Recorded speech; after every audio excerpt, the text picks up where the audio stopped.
Okay, and we are live. Hi, I'm Joe Carter. This is Things That Matter, where we take on topics aimed at understanding ourselves, each other, and our world to be better able to navigate more effectively in our lives and community. Today's topic: why do some of us have such uncomfortable comfort zones? So, James, you want to try to introduce the topic, or at least your concept of the topic, so we have a good framework of what we're talking about here? Well, my understanding of what we're going to try and hash out a little bit today is um, we all live our life within our own heads. We like to think that, as much as we like to think we are a social creature, we live socially within our own minds and our own thinking patterns, and often it's very difficult to recreate a new thought process. We get stuck in ways of thinking. We get stuck in relationships that are not healthy. We get stuck in lifestyles that aren't healthy. We get stuck in many different things that aren't good for us. And we find, like smoking, why is it so attractive to? We all know that smoking is bad for us. We all know smoking is going to make us sick, but we do it. And we say we want to quit, but we really have a hard time. We really struggle with things like that. So I'm thinking we're just gonna try and hash some of these things out, try and start discussions and see where it goes. Yeah, I think that's a good characterization of the whole issue. I think, from my own perspective, I have this sense that in my own life, I have echoed some of the negative, I don't know, relationship climate or economy or whatever that I grew up in as a kid. So I did things that were destructive to my own person, and continue to seemingly hold on to that, even though I would make an intellectual decision to not necessarily be like that. I have found myself compelled to do negative things, jump the gun, and use wit as a mechanism to beat people who I might fear or whatever. Or like I smoked for 40 years, a little bit longer than that, in fact. And when I quit smoking, I discovered that the non-smoking section is right by the buffet. So why in the hell am I doing these things that I would choose not to do? And yet, now, why would they do that? Yeah, why the hell would they do that? So, and so the real question that I have for myself and just in general is, why is it that some of us become attracted to destructive relationships with ourselves and other people, things, like addictions and abusive relationships, all of that? So the whole gambit. Do you have any thoughts on that? Well, I think, like I said, we grow up and we view life a certain way, and yet as I learned about how I think, I learned that on some level we all function with some modicum of OCD. We get up in the morning, we do basically the same routine. A lot of people they come in, they put their car keys in their wallet in the same place every day, so they don't lose track of it. We learn to live in habitual patterns. So we take that propensity into relationships, and we get comfortable in a relationship for whatever reason, and we stay in those relationships because we get comfortable there. For me, when I was coming out of religion, it was hard to leave that comfort place because it was so easy to be there. So even that becomes a zone of comfort, or a thought process, or a thought pattern. And so that's how we survive as a species from moment to moment. And when you put that into a social context, I mean, you just have to watch the people on here. I've been around for a few years, and you can tell a lot of where people come from by how they interact and how they are, and where their comfort zones are, and where they're comfortable talking and where they're not. And people form groups and cliques with like-minded people, because then they don't have to explain themselves all the time. So that's, to me, how we interact. We find that level of comfort with people who think and act like we do. It isn't always a good thing, but I think that's just what we do. Do you think that it's possible that our underlying, let's say, social drivers can sort of supersede our desire to do something fulfilling? So, for instance, if you can't find something nourishing to eat, you'll scrape bark off of trees and eat dirt and grass or whatever. That there might be somehow a thing that gets connected in us to where we learn how to, we're going to relate because we're social creatures. And if we learn how to relate in destructive ways, then that's kind of what we learn reality looks like. And then we just sort of repeat it, because what you described, at least as I understand what you said, one of the elements of that would be that you felt like you were involved in a group that gave you something, and yet it really wasn't necessarily what you would have embraced or chose had you decided to do that, but yet you were attracted to it. Why do you think you were attracted to it, and what is it that led you to break out of that? Well, we hear it all the time, like when we're talking about the benefits of religion. Like, one of the things that's so good about religion is it gives people a social place to be, and social grouping, and it's an identity to live in, and blah, blah. All of those things are what they're describing, how we need to be social, how we should live and work as a community on some level. And the church does that very well, but that's not the only place to find that. So even when people are leaving that church place, they look and they don't see anything like it anywhere in the rest of the world, so they grab onto something else.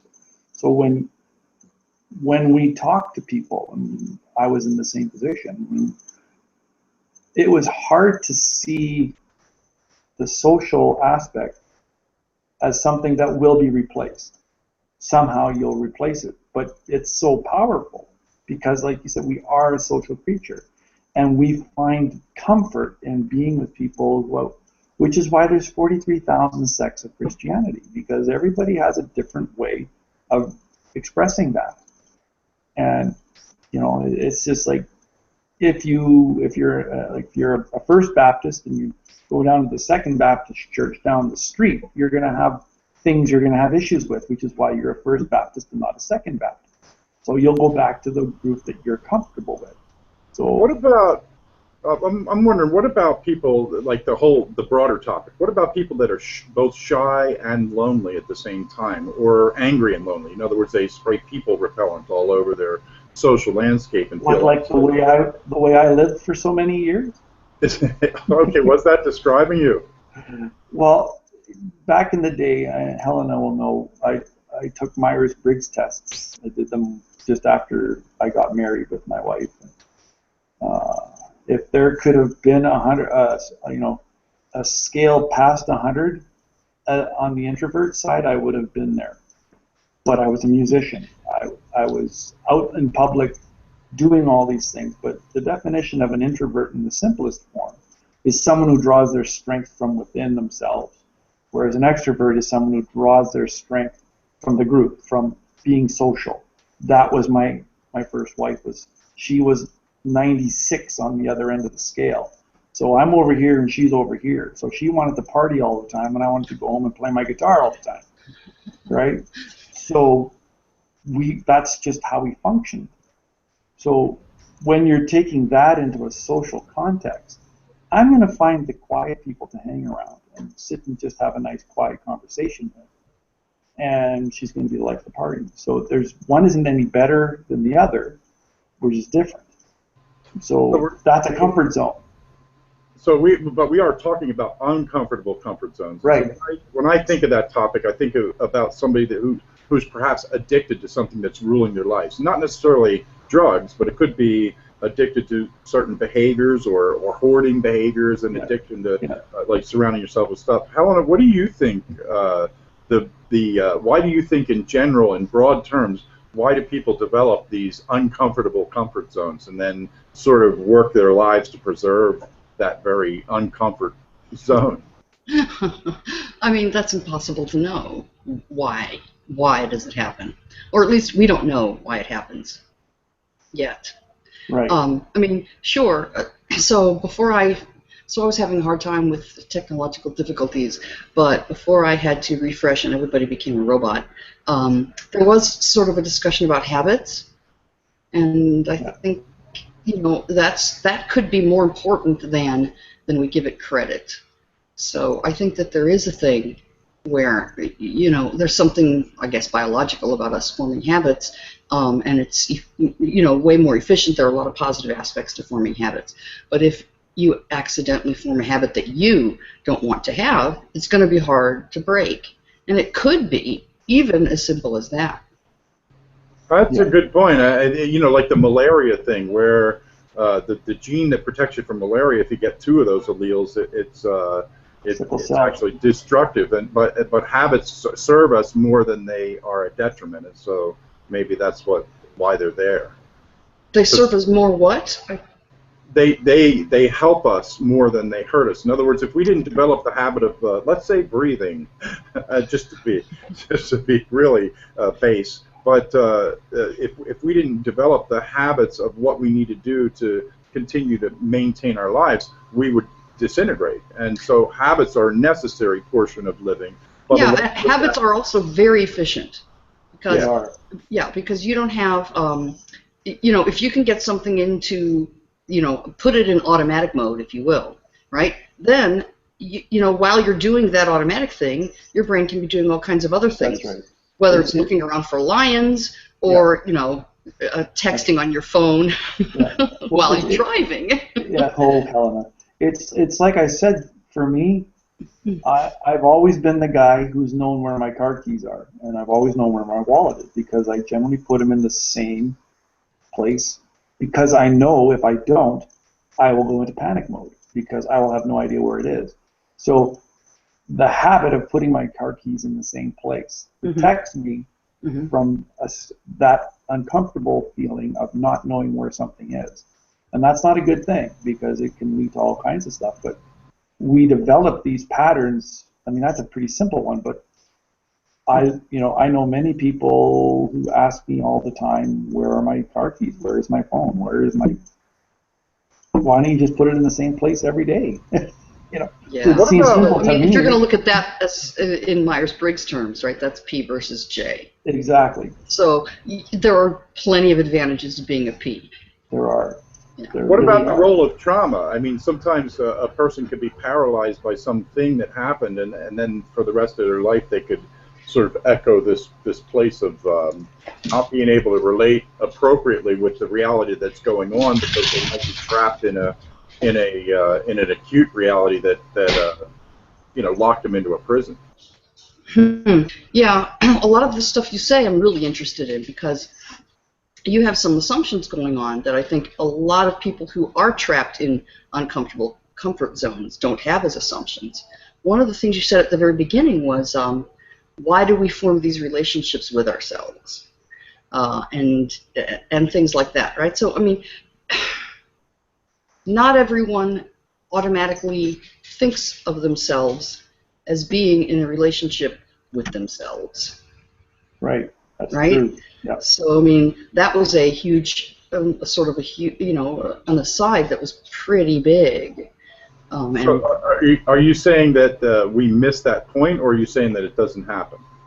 Oh, I don't care if it happens or not. It is a way to think, right? And there are benefits to thinking that way. And those include, like, you could distance yourself. You can look at yourself more objectively. It helps mindfulness to be able to get into that mode very quickly. All of those things. So, I mean, it's possible. It's real. It's possible. It's a huge illusion. To me, it doesn't make any difference whether it's real or not. I mean, when you're talking about how can somebody manage day to day, who cares if if the self is real or not? Right. So I don't know. I think that gets a little too philosophical when you're trying to get into I've got a bad habit and I don't know how to get out of it. So what practically can a person do you think, to break something like that? I mean, you have to recognize it first. Yeah, that's obviously first, I think. You have to recognize it first. So, and a lot of times that's the biggest thing. And I think, this is just my personal opinion, but I think this denial stuff might not be so helpful, right? So the others in the family are like, oh, he's in denial. It's denial, denial, denial. I'm not so sure that that's a helpful way to. I think it's too easy to just jump on that, right? So it's sort of like, when there's a kid who's struggling, or they're acting out in class or whatever, and it's too easy to go, oh, he just doesn't want to work. I hear that all the time. And I think that denial is similar. It's too easy to just go, oh, they're in denial. Yeah. Right? But so what does that mean in terms of how do you get a person to recognize that they're in a bad pattern? I don't know. I think perhaps what I'm saying is insisting to the person that they're in denial might not be a good strategy. Because they'll just deny it. No, I'm not.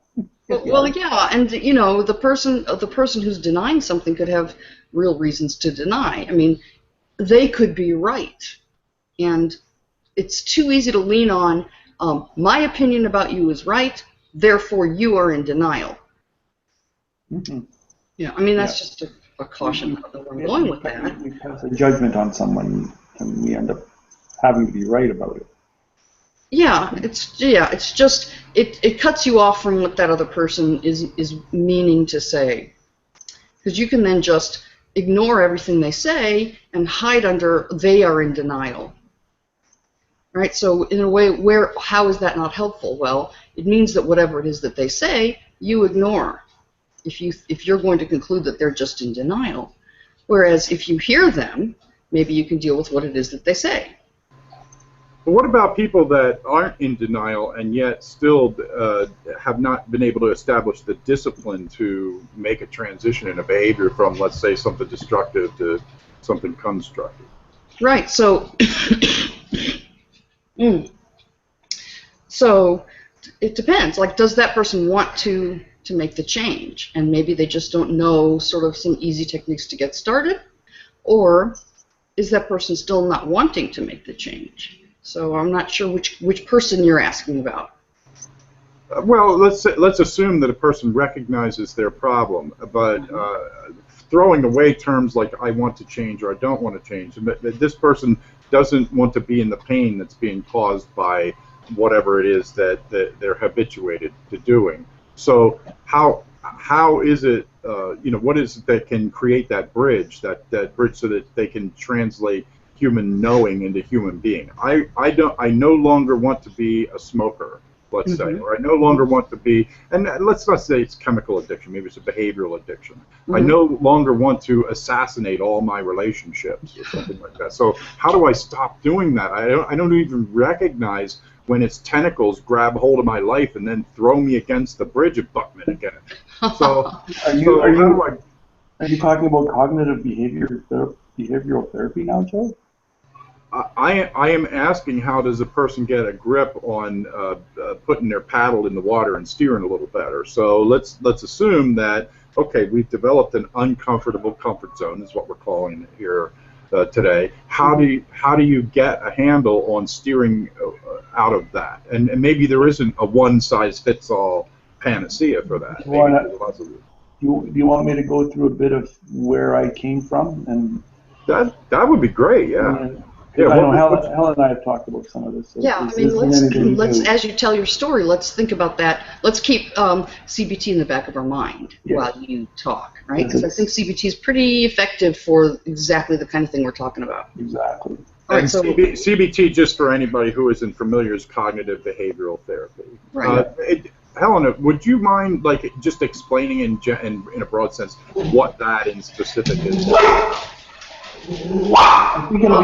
I think it'll come clear. It'll come clear as I go through my story. Okay. The thing that's important, I think, just real quick, is that you want to think of it as bidirectional.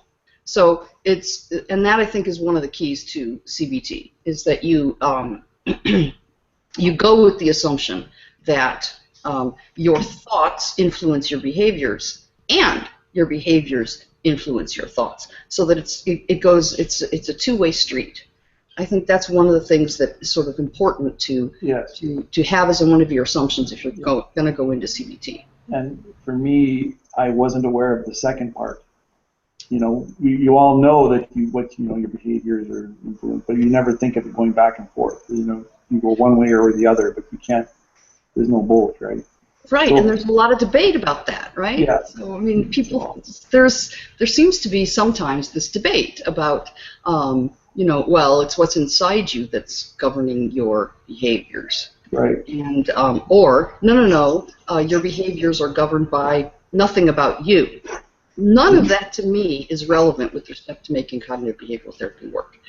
The thing that's important that I think a lot of people miss is just assuming, or going with the idea that that your thoughts can influence your behavior, and your behavior can influence your thoughts, and trying to imagine that both of those are on equal weight.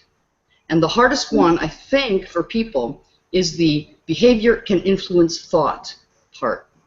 And so they tend to not buy into just making teeny, tiny behavioral changes and seeing what it does to your cognition, because that just flies in the face of intuition.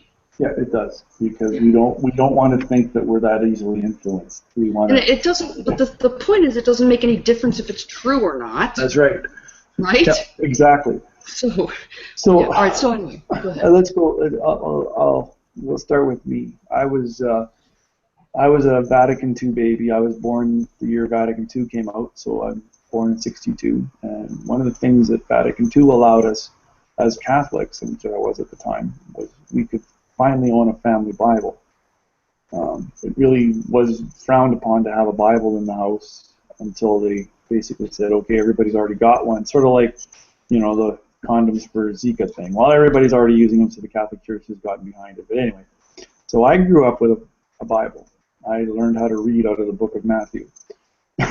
so that's where I started my life. My life was started. I mean, can I just say, wow, that is hard to imagine. Yeah, begat, begat, begat, begat. I got really good at saying begat, but okay.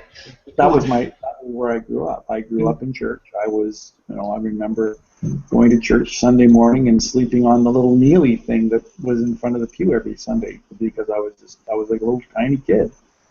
But that was my life. So I went to Catholic elementary school and questioned the priests on everything, and Helen understands exactly why. They would say something and I would, what do you mean by that? What do you mean by that? And it drove them nuts, because they didn't know what to do with me. They didn't have any understanding of ADD, ADHD, or certainly didn't have any awareness of anything called Asperger's or anything on the autism scale like that. There just wasn't anything like that in the 60s. It was starting, but it just wasn't there. So my whole life was being told, just be quiet, you'll learn, and figure it out one day. So there was nobody to say, the way you're thinking there is okay. I don't have an answer, but your thinking is okay. So keep thinking. So in that sense, that curiosity was always discouraged, and I was always told, you're wrong to think like that. How dare you challenge me? I'm the priest, or I'm the nun, or I'm the teacher, or whatever. So my report cards were all full of, he asks too many questions. Imagine that. Yeah, and they call that non-compliance. Exactly. And I probably... so unfortunate. It is. So I hit my middle teens, and I'm having a crisis in life, and I start turning in, because there was nothing for me out there. I played sports, every sport you can imagine. I played it because it was something to get me outside of myself. I had to do something, or I was going to go crazy. So I grew up playing sports. When I was about 13 or 14, my mom and dad went from the Catholic Church. My dad came through Alcoholics Victorious. Like he stopped drinking just after I was born. So by the time I was 13, 14, he got into Alcoholics Victorious, moved from the Catholic Church, and then he became Pentecostal. Up in Canada, we have the APOC, the Apostolic Assemblies of Canada, out of which you get the United. There's a whole bunch of flavors of Pentecostalism, and we were going to an Apostolic Church, which was, again, 43,000 denominations, right? They were a form of Jesus-only church, but they didn't believe in Jesus-only. A Jesus-only church basically says that there's no Trinity. That's the easiest way to define them. When Jesus was on earth, there was no God in heaven. Jesus was talking to himself. Anyway, that's theology I don't want to even think about right now. So in that context, here I am, a depressed 13-year-old, 14-year-old kid, suddenly going from a Catholic church where, you do all the sin you want and then go to church on Sunday, take the communion, go to confession, and you're okay. And then I'm going to a hardcore Bible preaching, hellfire, brimstone preaching church, and all of a sudden I'm worthless. Good thing to put on the top of a kid already struggling with his own identity because he's been told your thinking processes are wrong. So fast forward, I got married, spent time as an evangelical Christian, was a worship leader for many, many years, went on mission trips to Central America and Mexico, and did all the churchy things you're supposed to do. I evangelized. I was in Russia, Ukraine, and all those things. I did all that good churchy thing, and played my guitar everywhere, and had really, really, really long hair for most of my 30s. And then we moved up to BC, which is on our west coast, and I was in a church there. I was there for 10 years, and they were a non-denominational evangelical Bible-believing church. And it was there that I started to really manifest my depression immensely, because I was so unable to, as Helen was saying, make the behavior and the thinking. I couldn't make the connection back. I had to behave like this, but my thinking told me I couldn't, because I was living that dissonance that we're talking about, that uncomfortable comfort zone. I got to a point where I was struggling living a good Christian life, because there were things in there that weren't good. Like, why do I have to hate? Why do I have to hate homosexuality? I knew a lot of people who were gay. Some of the best people I ever met. They were the nicest people, but I had to hate them because my Bible told me to. That was something I could never resolve, but I had to. I had to put it away, and that was it.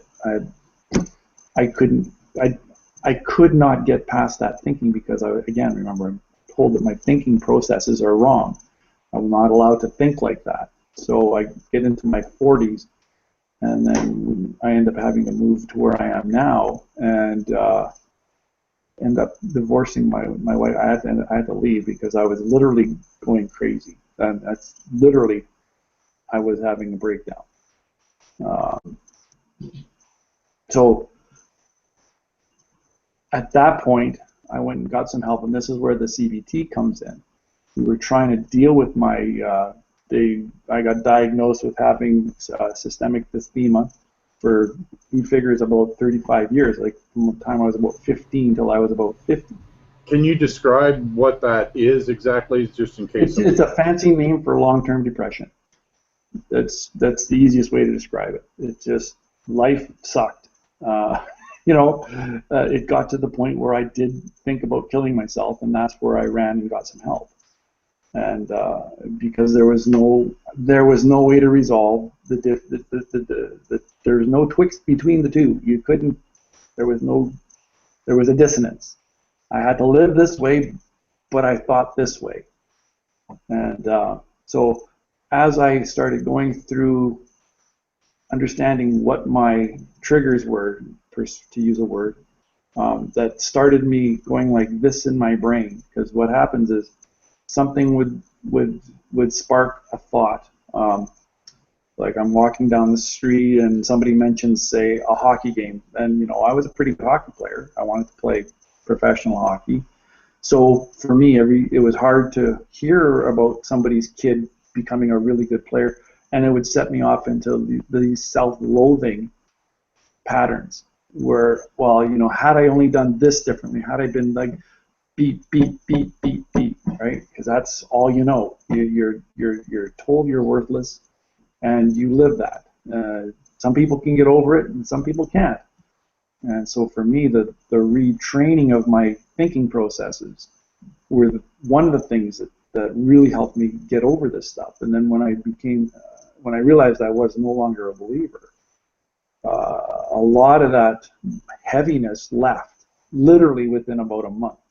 I was on antidepressants during the time that I left my wife, and within a month of leaving her, I stopped taking them, and I haven't taken one in 7.5 years because I'm not depressed anymore, because I don't have that weight of the inability to make my brain work together. I live what I believe, and I believe what I live. My actions I have that ability to put those together, and now I can take responsibility for how I think. And Can you describe a little bit about the process of how that worked? In other words, how did somebody, was it an outside influence that came in and helped you to be able to get more of a steering mechanism in your own life to become more authentic, or how did that? Before you answer along those lines, I've got another very similar question. Yeah, you said something that you retrained your thinking process.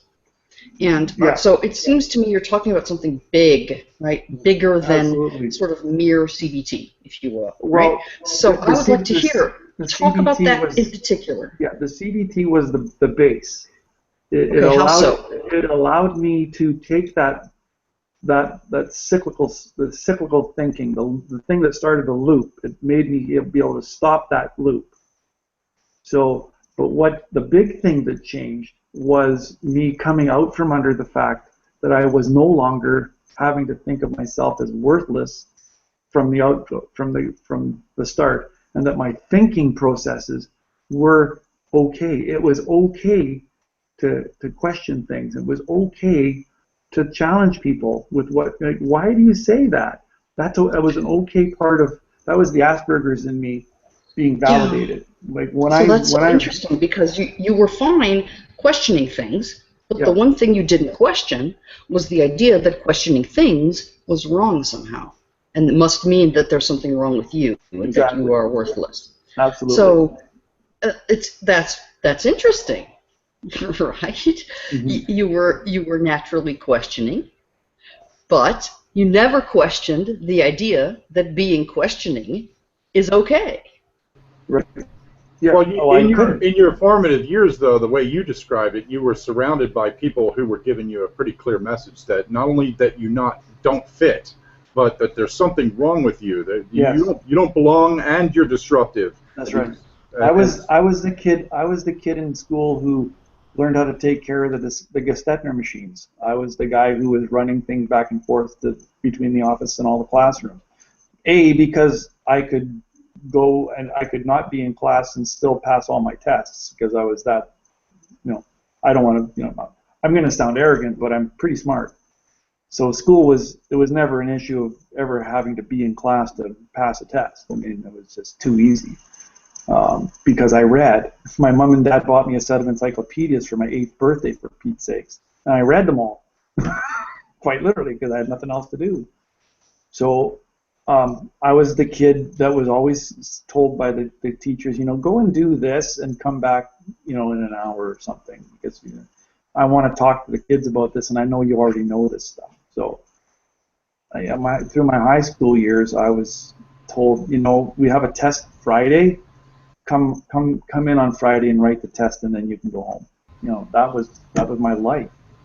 But it So, also sounded like that message that you didn't fit and that there's something wrong with you stuck yes, a little bit. In other absolutely. words, eventually, it sounded to me like the way you were describing the story is that you were stoking the fire of that after a while. And Helena said you questioned everything except that, uh, Yeah, whether or yeah, not questioning was okay. yeah. And Well, because it was so much a part of who I was, I couldn't imagine it not being okay. The fact that it threatened everybody around me, I didn't think was a real problem because it's just who I was and who I am. Like, how can, if, and again, put the religious hat back on top of that. If God made me this way, then why is this an issue? Like, one of the verses that I used to live my life holding on to dearly was Isaiah 1:18, where it says, "Come, let us reason together. You know, though your sins be as scarlet, I will make them white as snow."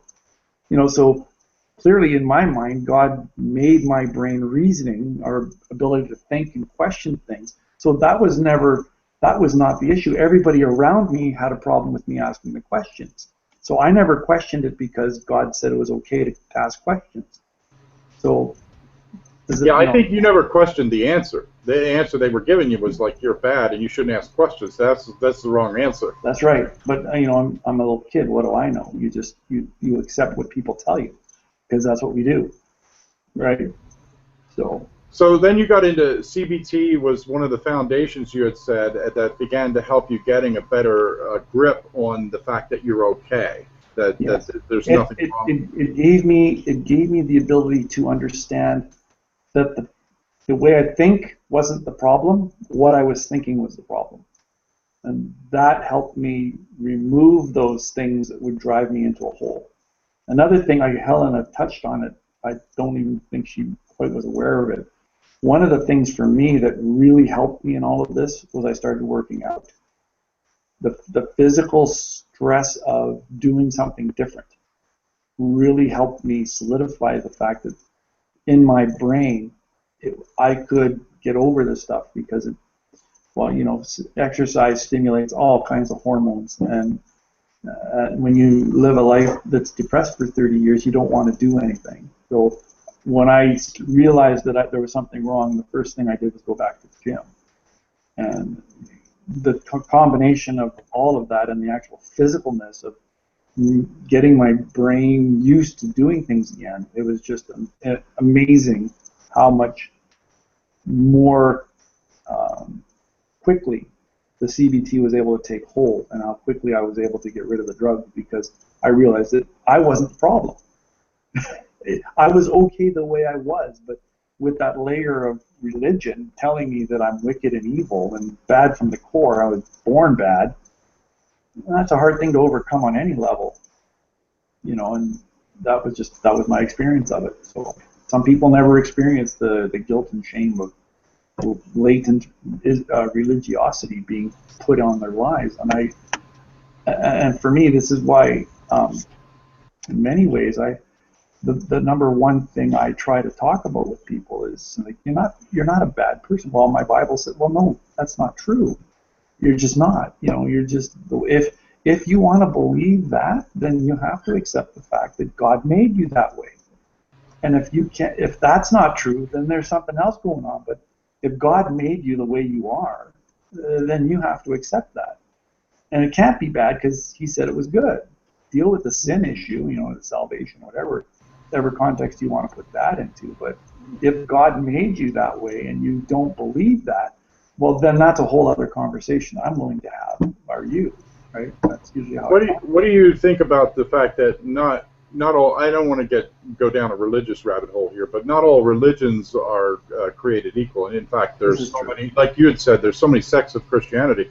You had been brought up in one that was particularly finger wagging-esque, Yeah. where they felt like either you're in and you follow the rules, or you're bad and a sinner, and all of that, and that created the imagery. But some aren't necessarily like that at all. There's sort of a polite, community-esque social Christianity. Yeah, there are lots of those.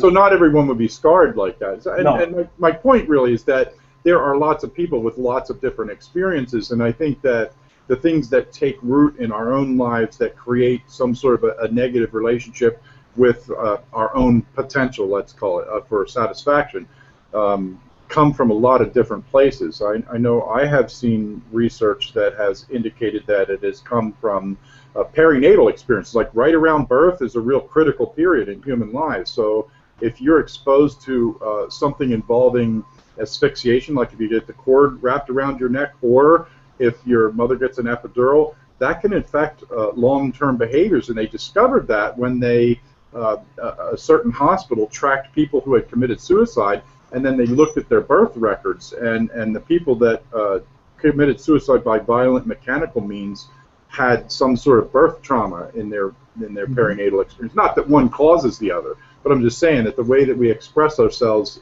in life can be displaced not only in vast amounts of time, but also crop up at critical periods. So like adolescence is a real important time in our life. Obviously, early childhood is, and all of that. And so some of the things that could trap us into a zone from, if that's true, some of the things that could trap us into an uncomfortable comfort zone may not be able to be embraced. Like, you could identify the cause, but some of us have these things that are going on inside of us where we don't even know where it came from, why it exists, and or what to do about it. We can't even name it, much less begin to change that behavior, or at least some of us feel like we're in that position. Yeah, and I think Helena alluded to this. That, there's a lack of, without the two things being able to both influence us, even if it's not real or not, we tend to lose a lot of introspection. Not that being introspective is how you have everything, the be all and end all, but there's no ability to introspect and get a self-awareness of the fact that, like, we see it all day long when we're watching, Hangouts and stuff. People just aren't aware of themselves, and it's like, once I started dealing with these issues, I could understand that, I'm okay. I have value. I have something to offer, but that thinking about my own life, there was a disconnect because it was always bad. Thinking about myself and trying to think I'm good came against what God told me I was bad. So there's that uncomfortable comfort zone. I want to be a good Christian. I want to be a good human. But if I'm this, the good I'm doing is because God's going to get me if I don't. But yet I want to do good, and I want to love people, and I want to love these people that the Bible tells me I'm not supposed to. That's a tough place to live. And you see it in, hardcore religious people. They don't know what to do with those feelings of benevolence to people they're supposed to hate. And they know intuitively that they need to love humanity, but they can't. That's a real problem. I don't think she's still here anymore. Yeah, if you... I'm here. Oh, there she is. All right, Helena, what do you want to say? I mean, there's so much to say. I guess going off of what you just last said, I just want to say you don't need to drop your theology in order to do CBT. Right? Well, I agree completely. That's not what I was trying to infer. Yeah, but that seems to be a large part of what happened to you. Yeah, they kind of happened at the same time, but I don't want to say that the CBT was what led me to the other thing, because what had happened, I started the CBT just before I left my wife, because I was trying to, I was trying to get a handle on my own life. So what happened was during that time I found out some things that she was living a lifestyle I couldn't agree with, so I left. And it was after that, as our friends reacted to what was going on and the things that she told them, I started questioning the veracity of that claim. So that came after.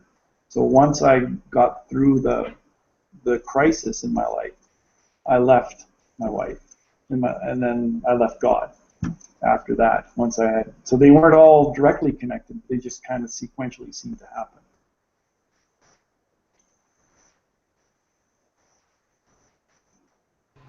Yeah, I wonder if we can like broaden the topic up to include the fact that some of us don't know the origins of our of the things that get seated in our behavior matrix, for lack of a better term, that are unfulfilling, repeatedly unfulfilling. So, what if a person finds themselves unsatisfied with life? I would imagine that there's a lot of arguments over what the origins are. Some would say it's chemical, and that if you took this or that drug or whatever, that would greatly improve. And some would say that if you had a better notion about yourself, that could be impact. My guess is that there are things which apply to both those circumstances and probably more. But what would you say? What would you recommend, Helen, if somebody is feeling like their life is out of control, that they're actually participating almost as a spectator in their own life and doing things that are dissatisfying? What would you recommend as a first step? The first step is go to a psychiatrist. You need an MD. That's my opinion. You need an MD, because if your brain isn't functioning well enough that you can do any of these psychobabbly things, right, then you aren't going to be able to do them.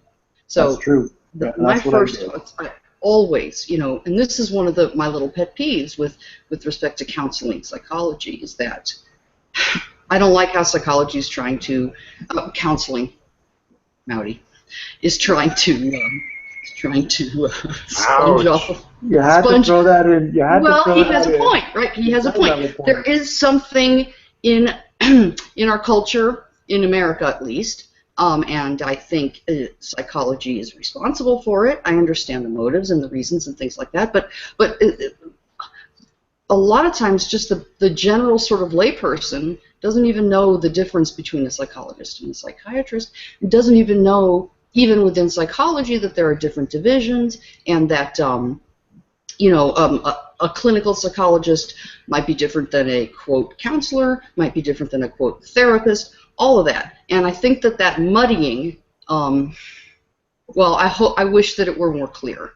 Yeah. So the first step has got to be, you've got to go to an MD. And that's what I did. You have to do that. Because you can't do... I started as a psychologist. So, yeah. You started with a psychologist? Yeah. I wanted to know if there was something wrong with my brain. Yeah. So I hope that you meant you started with a psychiatrist. Which is the MD? The psychiatrist. And that's the one I went to first. There you go. Yeah. Right? So here you go. So here's an example, right? So that's always the first thing, because Yeah, he's the one that wrote me the dystemic thing, and I moved from there. Saying that you were sort of chronically unipolar. Yeah. Right, and so because regardless of what caused it, and if we never know what caused it, if you have a broken arm, the doctor's not going to go, hold on, how did you break your arm? Well, I don't know. I woke up and it was broken. Well, I can't put a cast on it until we determine how it got broken. I mean, that is, to me, not very effective, right? So, I mean, you have to make sure that the chemicals in your brain are working to the best that we can make them work. Or, are you eligible for medications? Because I think that's critically important and is often skipped. And I don't like how counselors... I don't know. I don't want to go off on a rant here. No, you're doing fine. I think the first thing is you've got to go to a psychiatrist and get screened. Then after that, then all kinds of different psychological approaches might work for you, and you want to shop for them, because CBT may not be like, if you're an esoteric, I don't know, woo type. CBT might be too realistic looking for you, but there are other things. Definitely not me. No, I know. But there are other counseling approaches that might work for a person who is, more woo inclined or whatever, right? So that's it. That's my first recommendation, is always go see an MD. Right. Yeah, so that's what I did. That's where I started. Yeah. And and then it was actually my next partner actually got me thinking about the Asperger's thing, because she's a spec ed teacher. Mm-hmm. And she recognized it almost immediately, and it took me 3 years to agree with her because I didn't want to be labeled with anything. I just, I fought it, but then I started reading. The more I read, it was like, yeah, that's me. That's my life right there. Yeah. And then it all made sense. It Yeah. completely made sense. And once I understood that, I could resolve it and say, okay, that's the way I am, and I'm okay with it. Right? Right. I mean, you don't have a choice but to be okay with it. Yeah, that's true. Right? Yeah. Mm-hmm. So I always think hiding diagnoses from people who have them because they're young or whatever might be a mistake. I think that the sooner you, and I've really sort of looked into this, tried to talk to a lot of people who had lived experiences both directions. And it just seems to me that the cons of not telling your own kid are way outweighed by the pros of telling your kid. Yeah, for sure. If I'm hearing correctly, you're saying that there isn't a one-size-fits-all solution for everyone, but the good place to start would be with an MD, somebody that actually can understand the physiology. But you had also mentioned that somebody who had a sort of you call it woo, but let's call it a very firm faith-based background and all that might not necessarily be able to channel through a cognitive behavior therapy thing and get the most out of it. What are the options out there now? Understanding that if a person would need something that isn't necessarily chemically imbalanced related, so in other words, they were cleared by the MD to say no, there's nothing wrong physiologically. Okay, but, so you're cleared by the MD, but you still have an uncomfortable comfort zone. Right. And the reason I said woo instead of faith-based, which is what you've changed it to, is because I was thinking specifically of sort of woo-friendly counseling techniques, right? So, I think that somebody who's a Christian would do great with CBT. Like Reiki. Okay. Yeah, I don't even know what that is. So Reiki is. Yes, but like Reiki, there are. Reiki is as woo as it gets. Okay. You hold things over people's body and it starts to spin and lines the chakras and. Yeah. That's as woo as it gets. So somebody who's like a chakra type person, they might connect better with a shaman type person, right? So I was just thinking in terms of sort of, I don't know, new age counseling techniques. You've got things like systems therapy, which is all self, right? And so somebody like Joe, you might dig that, right? Because it's all about sort of seeing all the pieces of yourself as different selves and becoming friends with those pieces and sort of giving them names and finding ways to find them endearing, right? So somebody who's all into self, that might be a really good one because it's fun, it's playful, and it really could work for sort of a selfie type, right? So that's. Are you saying I'm selfish? No, you're selfie. You're selfie. Right. You are always talking about you in relation to yourself, yes. Right? Or yes, everybody else seeing themselves in relation to themselves, or how do people have relationships with themselves, right? So you're that's very that's kind of the way that you sort of default see the world, mm-hmm. Right? So maybe systems therapy would be fun for you. Right? You could identify all the little Joes in there. All the little Joes, right? You can give them names, and I mean, it gets quite creative, yeah. Right? I don't resonate with that kind of thing, but there are lots of people who do, right? So when we talk about the art piece of psychology, there is an art, and so if you've been cleared by an MD, but you've got an uncomfortable comfort zone. And you try something more traditional like cognitive behavior therapy, and you just can't buy into the idea that doing some teeny tiny behavior thing is ever going to lead to a big cognitive change because you haven't had enough experience or you just think it's a bunch of crap, but you really resonate with the idea that there's a there is a juvenile, fun little child in you, and you might be ignoring that child, and so that child might be acting up, and so what you want to do is form a relationship with that rebellious child, so that you can be loving towards that rebellious child, so that you can have communications with that rebellious child, and see that little rebellious piece of you as trying to protect you, stuff like that, right? That kind of a systems type approach can be really fun. And what are some of the others? well, also there's strict behaviorism. There's lots of psychotherapy, lots of different kinds of psychotherapy. Somebody who maybe feels way misunderstood or is very, very much alone might go for sort of a Rogers type approach. You know, that's the therapist that says, how do you feel about that, right? And then feeds back to you what you have said so that you can feel validated and understood, right? And the idea is that will allow you to explore your own self or your own thoughts or your own feelings. That's the Judge Reinhold character from the Santa Claus movies. How does that make you feel, right? Well, I mean, that's a stereotype, but they definitely, to do that technique, they definitely, teach you reflexive talk, right? So somebody says, I just hate so and so, and you say, so I'm hearing that something they did, and you just sort of rephrase it a little bit so that it's more invitational for the person, so that then the person can get out their feelings, quote unquote, right? So there are lots of different approaches once you get into the psychobabble wing of psychology, not to say that they aren't effective. It's just that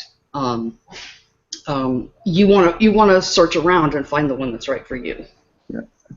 I think the bottom line is that our brains are so plastic and malleable. If we really, really want to, we can make it do anything we really want it to, and change, if we really want to, many ways of how we think and how we feel about stuff. But most of the time, people love their dissonance. Ooh, what? Go Tell ahead, me Joe. about what do you mean by that? People, this is probably going to be a real blanket type statement, but we get very comfortable living our lives as we do, and whether we want to admit it or not, we do get stuck in things that we probably know are wrong and know we shouldn't do or shouldn't think, but it's comfortable. This is our uncomfortable comfort zones, and we live there because. So it sounds like you're describing a comfortable comfort zone. Well, no. People like I was trying to explain. Like, people know, in general, that we should love humanity. In esoteric, we should be in love with humanity. We should take care of ourselves. We should take care of everybody else. But at some level, you've got a layer of hatred put onto it. Like, you don't grow up knowing how to hate. You're taught how to hate. You're taught how to be narcissistic. You're taught how to shun people. You don't learn that stuff. Like, little kids don't do that, but they're taught how to do that. Mm-hmm. And yet, on some level, we all know that we're in this whole mess together. And if we spend our lives hating just because they live on that side of the fence or they live over there, we're not going to go very far as a species, and we struggle with this as a species. At some point, there's 230 countries on the planet. Why? There's one planet, and there's 7 billion, 8 billion of us. Why so many divisions? Why are we work so hard at separating ourselves? Because we're comfortable in our wanting to not recognize that we are in a state of dissonance, and we live that way. I don't know. That's just how I'm thinking about it. Does that make any sense? Yeah, it does. It's just interesting because a lot of people. So this is where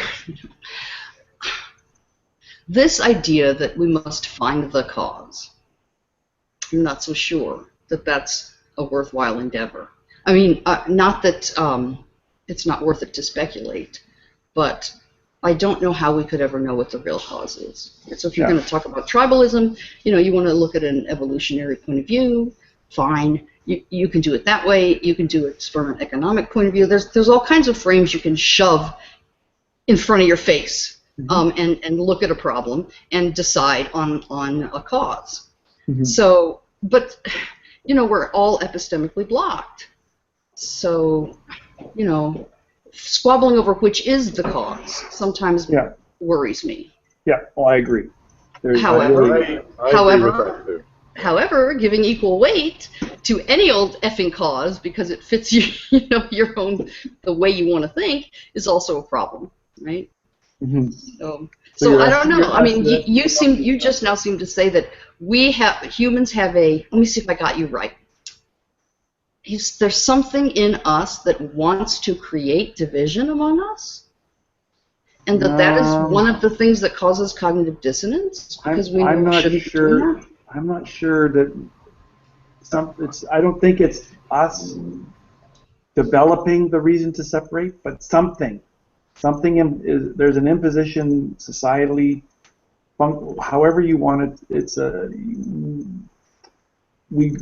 I grew up in central Canada. Religion's not a big deal here, but I became very religious. Yeah. So there are countries where religion isn't even enter the question, and then there are countries where if you're not religious, they kill you. Yes. So that's an imposed way of dealing with the group. So if you, just using one example, it could be like in North Korea where you have to worship the king. He's the god, right? He uses the religious terms, but it's just the guy's a narcissist and wants people to do what he says. So I don't say that's a religion, but that's one form of control that places the subjects growing up in it into a place where there's really no way to avoid that layer socially of that expected way of living. Like in America, if I walk down the street and I say I'm a Christian, the verse, and I'm a Christian too, and I go to that church. Well, that church isn't a Christian church. Well, that right there, you've created a divide. Even though they claim to worship the same God, there's a division because I have to hold to this belief and I have to hold to this belief. So there's no joining even in a common goal of let's worship God. It's I'm a Baptist, you're a Methodist, you're an Episcopalian, you're a Catholic. We label them. That's just, we want this in-group, out-group thing, but yet that's the very thing that's keeping us in our uncomfortable zone because there's no comfort there in a base level because we create ways of separating each other. Well, I mean, that's obviously debatable. I don't know I don't know that is what is. Well, I'm not saying that's keeps the us cause. in our uncomfortable comfort zone. I'm not saying that's the cause. That's just how I see it. There's something there like that keeping us there. I don't know. I don't have the label for it or the name. Yeah. Okay. It's So just you're the way I'm thinking through it. Right. So let's call that like tribalism, and let's just say it's natural, right? So we have a natural inclination towards tribalism and in-grouping and out-grouping and othering other people who are different from us and aligning ourselves with people who are similar to us. Okay. So I mean, let's just call it that if that's okay with you. Sure, that's fine. The term works. The question is, with respect to this hangout is, well, okay, assuming that's true, how is that related to what Joe's calling sort of uncomfortable comfort zones? That's maybe something to explore because I mean, in that you are more comfortable sticking with the in-group and and othering the out-group. Maybe is that what you're saying? That's a comfort zone in and of itself? I think also sometimes the in-group is powered by, its own integrity is powered by railing against the out-group too. So there almost develops this economy where you're beating up on the others so that you can define self. Kind of emerges out of that. I guess an uncomfortable comfort zone could emerge out of that, if I'm understanding what I'm hearing correctly. Yeah, so the part that would be uncomfortable is that there's something in you that knows that you shouldn't be doing that. Yes. That there's something sort of inaccurate about what you're doing, but it's so comfortable to do it that you do it anyway. Is that what you're getting at? Yeah. Like, it's like you have to hold a position that you know is wrong, but it's the only one you are comfortable with, so you live it. Yeah, see, I think that taps into the difficulty of actually identifying the cause, like you had said, Helena. The bottom line is, if you grew up in a household that was emotionally bankrupt or had these subtle forms of abuse that wove through broken promises and whatnot, and you learn that that is how relationships work, you develop sort of an expectation. It's like James was saying about his own world. I think the global thing that happens in terms of the way that we're impacted by our environment is that ultimately we're given a message about how the world works, and then eventually we can stoke that fire, not recognizing that we could transcend that and do something else. And I think that's what we're talking about here, is that if you're reaching a place of dissatisfaction for whatever reason in your life where you have an uncomfortable comfort zone, how is it that you can cultivate something more fulfilling? And you had mentioned, well, first of all, rule out medical, and then beyond that, get some support so that you can begin to make inroads to identify that. And you had also said that identifying the cause, whoever's to blame, isn't as important as focusing on what you're doing now. So drive your life through the windshield and not the rearview mirror as much, even though that has its place. Totally right there. All right. So, but there is psychotherapy. There is the medication. So you would get that from a psychiatrist. But there's also psychotherapy. There's also support groups and peer support groups and all of, self-help plans and all of that are out there in the marketplace of just steering your own life. What do you think about all that stuff?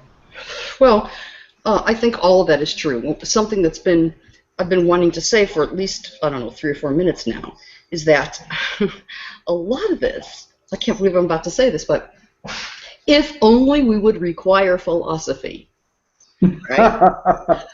Didn't we talk about this earlier? Yes, but it was because you're talking now, it seems to me, about recognizing what is in you that is assumption and presumption. Right? And if everybody were trained to immediately at least look at their own opinions and go, am I making an assumption? Or what underlying assumptions are in me, for lack of a better expression, that maybe I don't even know about, right? So, if we could just start,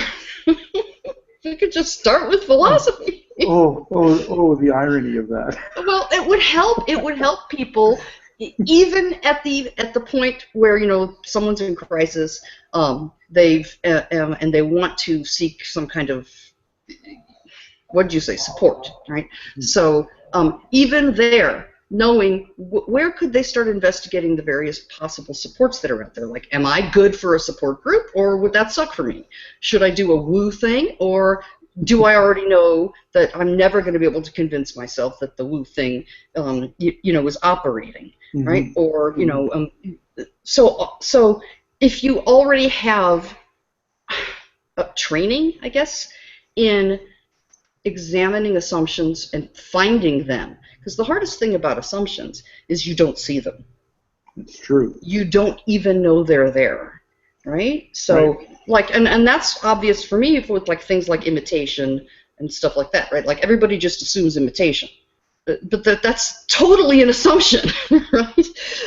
So, Well, what do you? Can you help me understand what you're meaning when you're saying imitation? Are you saying, like, if a person grows up in this particular environment, they tend to imitate it, or? I'm just saying no. It's way more simple than that. It's just that. So part of the way we teach assumes that imitation is in place, that the student can imitate, that understanding what it is to imitate exists somehow, right? We don't even question that. So if you want to teach a 4-month-old, if you want to play a gravity game with a 4-month-old, right?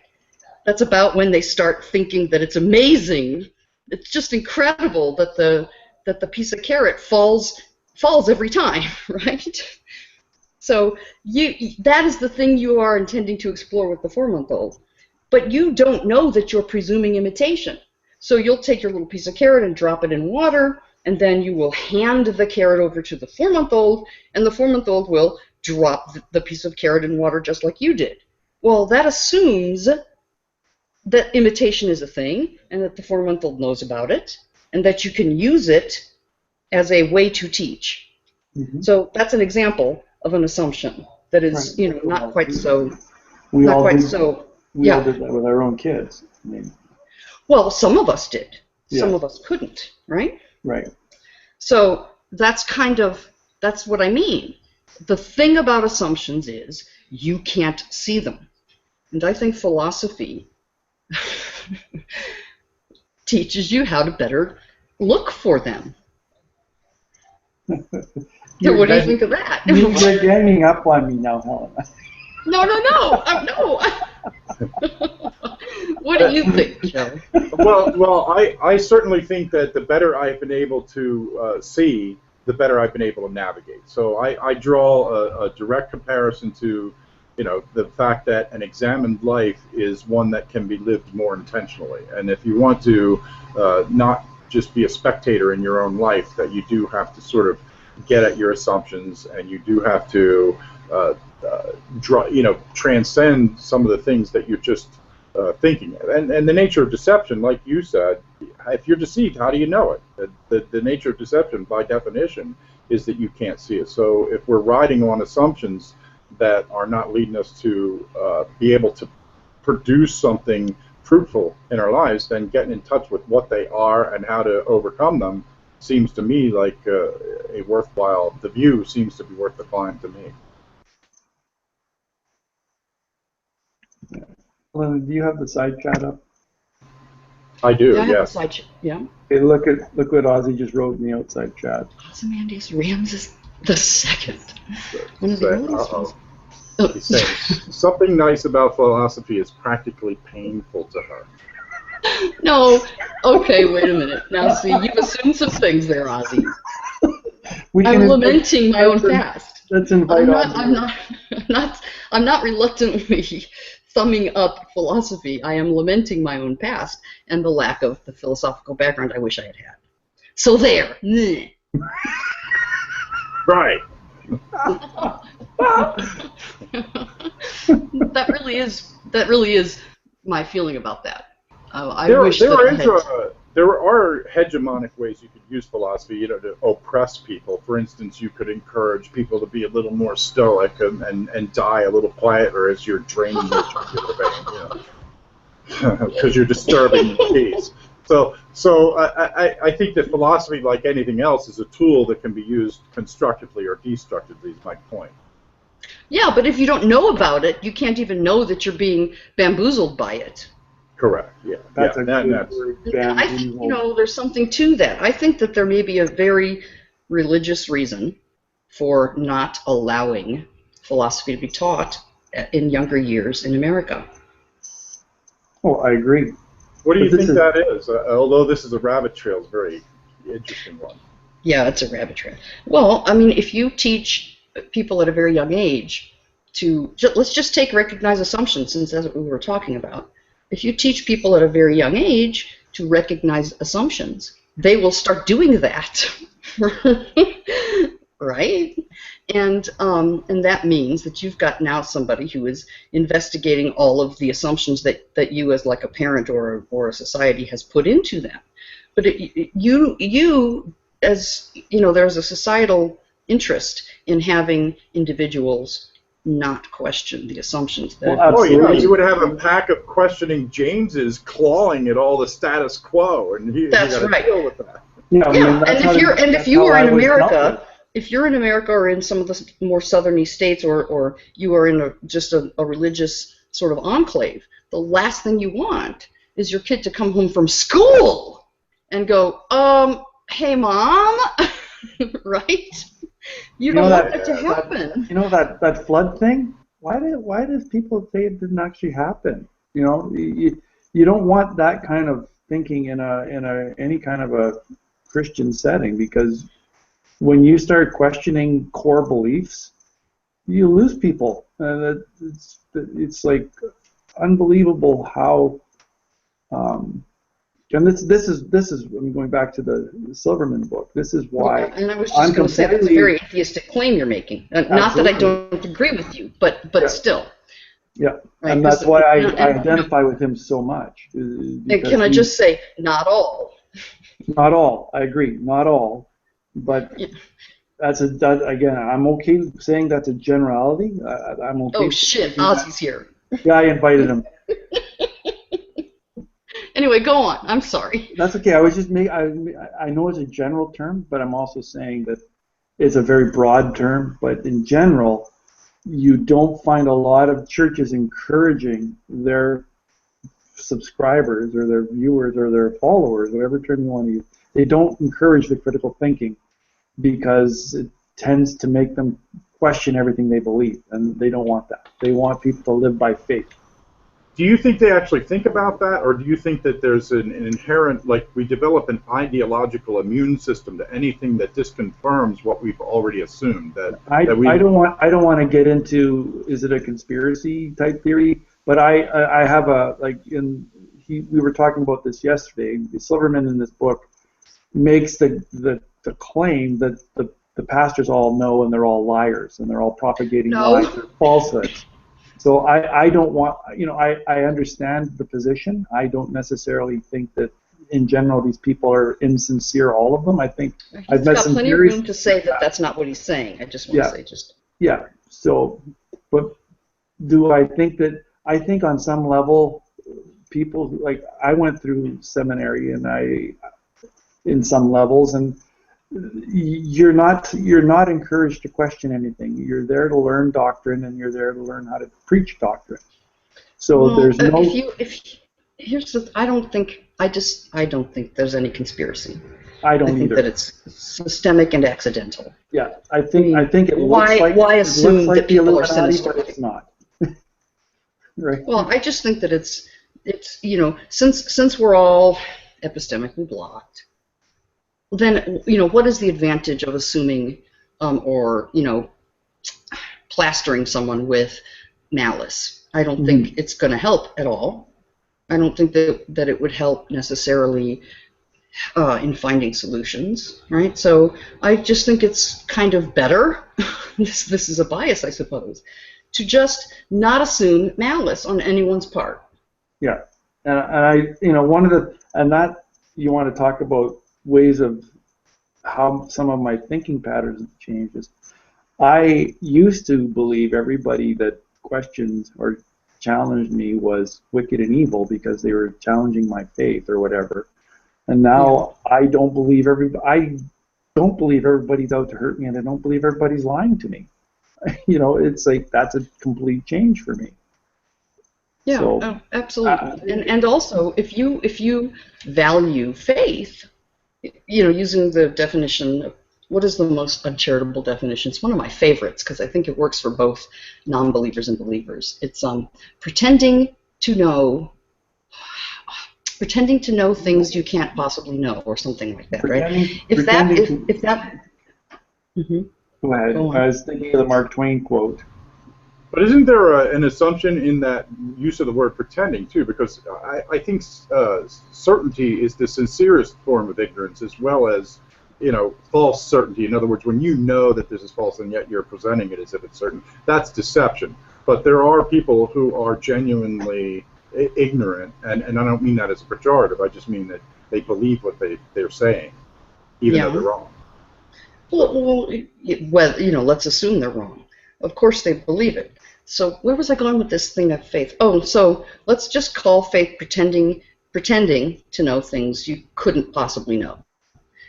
To me, that means whether you believe in God or don't believe in God, faith still fits in a lot of places. So I kind of like that definition because it applies to atheists and scientists.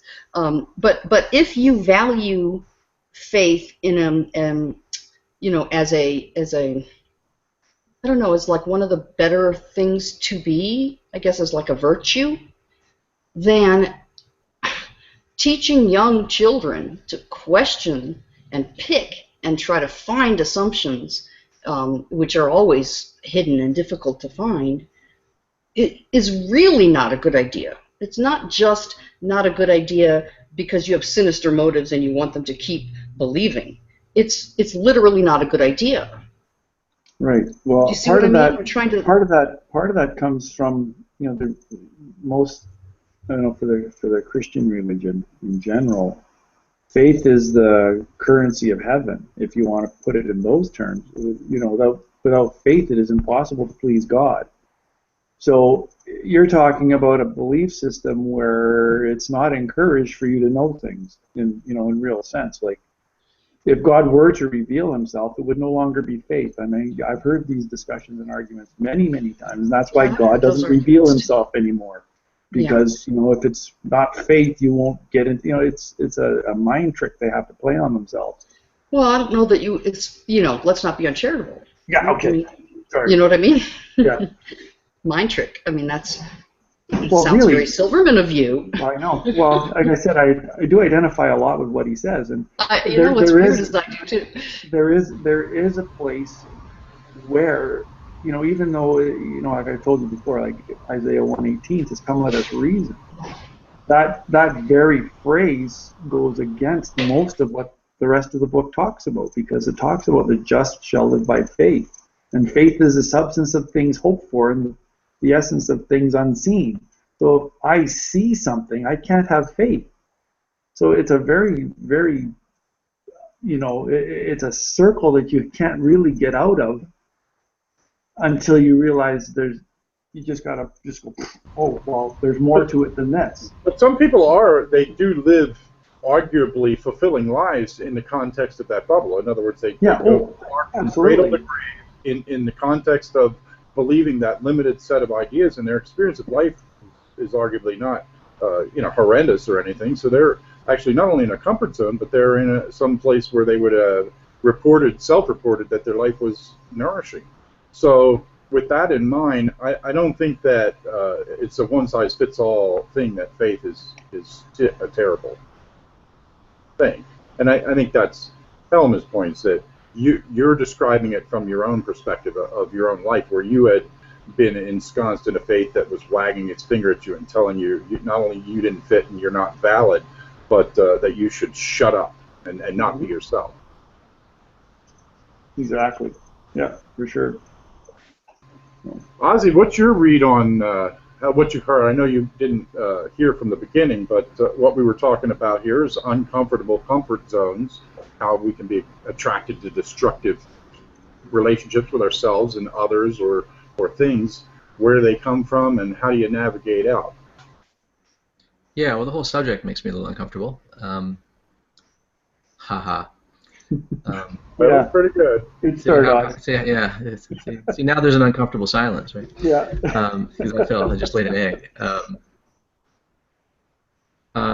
It's funny, when I saw the title of the hangout, as I explained, I missed the first 30 minutes because I was off on a run, but I think I get the gist of what it's about. But the first thing that came to mind was sort of identity politics and sort of victimology, this practice of seeing oneself as an oppressed minority or something like that, right?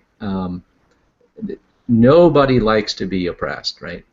It instills a feeling of outrage, and persecution, that one is being, hard done by and stuff like that. It's awful, right? One doesn't like to feel that way. When you go through life angry, you see injustice everywhere. But it's also very, very rewarding, right? Because it makes you feel good about yourself. It makes you feel like the good guy. I'm the underdog, and the underdog is by virtue of being the victim, is therefore not the bad guy. They're the victim, and hence not the bad guy. And you can then get involved in trying to remedy the situation, and it doesn't matter if the injustice and the victim status that you enjoy is real or imagined. It can imbue your life with significance and meaning and purpose, and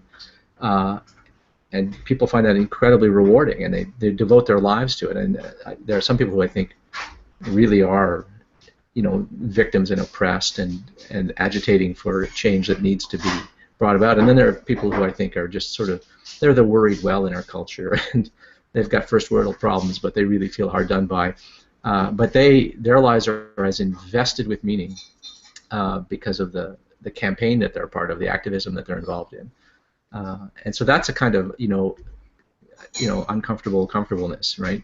Where people are, they are electing to see themselves as victims and oppressed, and to see injustice all around them, and they're raging. They're unhappy about it, right?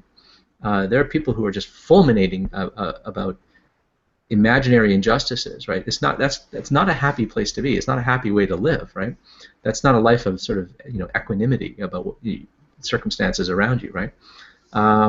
But there are dividends that it pays off psychologically. It makes you feel like you're one of the good guys, and it makes you feel that your life has value and purpose, and gives you something to do, and and it gives you a sense of solidarity with other people, and a sense of community, and I mean, those are all good things, right? So that's sort of the thing that came to mind in connection with that. And with respect to faith, I sort of see faith a little differently. I don't believe, like, there's a common sort of view among some atheists that faith is just sort of believing anything despite evidence, not just in the lack of evidence, in a condition of lack of evidence, but in the very teeth of evidence, right? Which means that the person is somehow being dishonest, right? There's some pretense going on there, right there. And I don't think that that's how we use faith most of the time. I mean, that happens, but there's that kind of stubbornness. But I'm not allergic to the word faith. I think that everybody in the world starts with assumptions that they don't question, that we don't, I mean, we can question them, but we do act on them as if they're true, what I call properly basic beliefs. I think that they sort of undergird rationality. We cannot dispense with them. We don't know how, and nobody does dispense with them, although I'm not ready to use that word yet. Yeah, well, that's okay. I mean, it doesn't matter. But I mean, so I think that we actually do act on faith-based beliefs every single day of our lives. All of us, right? But there are faith claims, and then there are faith claims, right? So I mean, a faith claim is always unwarranted. But what I see as faith is any time that you have a belief in something where the confidence doesn't scale with the evidence, right? Where there's a mismatch in your confidence, right? That's when you're engaged in faith. You have no business being so confident about what you believe. I have this much reason to believe it, but I believe it with this degree of confidence. That's right there. That's when you're engaged in faith. And the reverse can be true, where you can doubt things for all the wrong reasons, right? You can adopt a position of artificial skepticism, and you're really where you're doubting something that you shouldn't, when there's plenty of evidence for it. That too is another kind of faith. It's sort of faith in the other direction.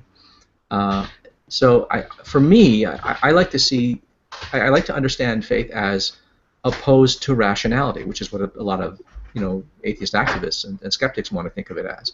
But I don't think it's always bad faith, right? It's just you can be mistaken, right? And whether you are believing something too strongly, given the evidence, given the state of the evidence, whether you're doing that kind of willfully and stubbornly, or just purely out of ignorance because you're misidentifying the state of the evidence, you're overestimating the evidence or underestimating the evidence, you're engaged in faith, right? I think that's the way, as opposed to rationality, right?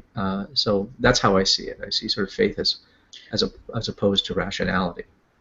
I think that's how we use it. So the definition that I like, that I've read in somebody's book, I can't remember whose, about pretending to know things you can't really know. I don't think that that's saying, believing things in the face of evidence.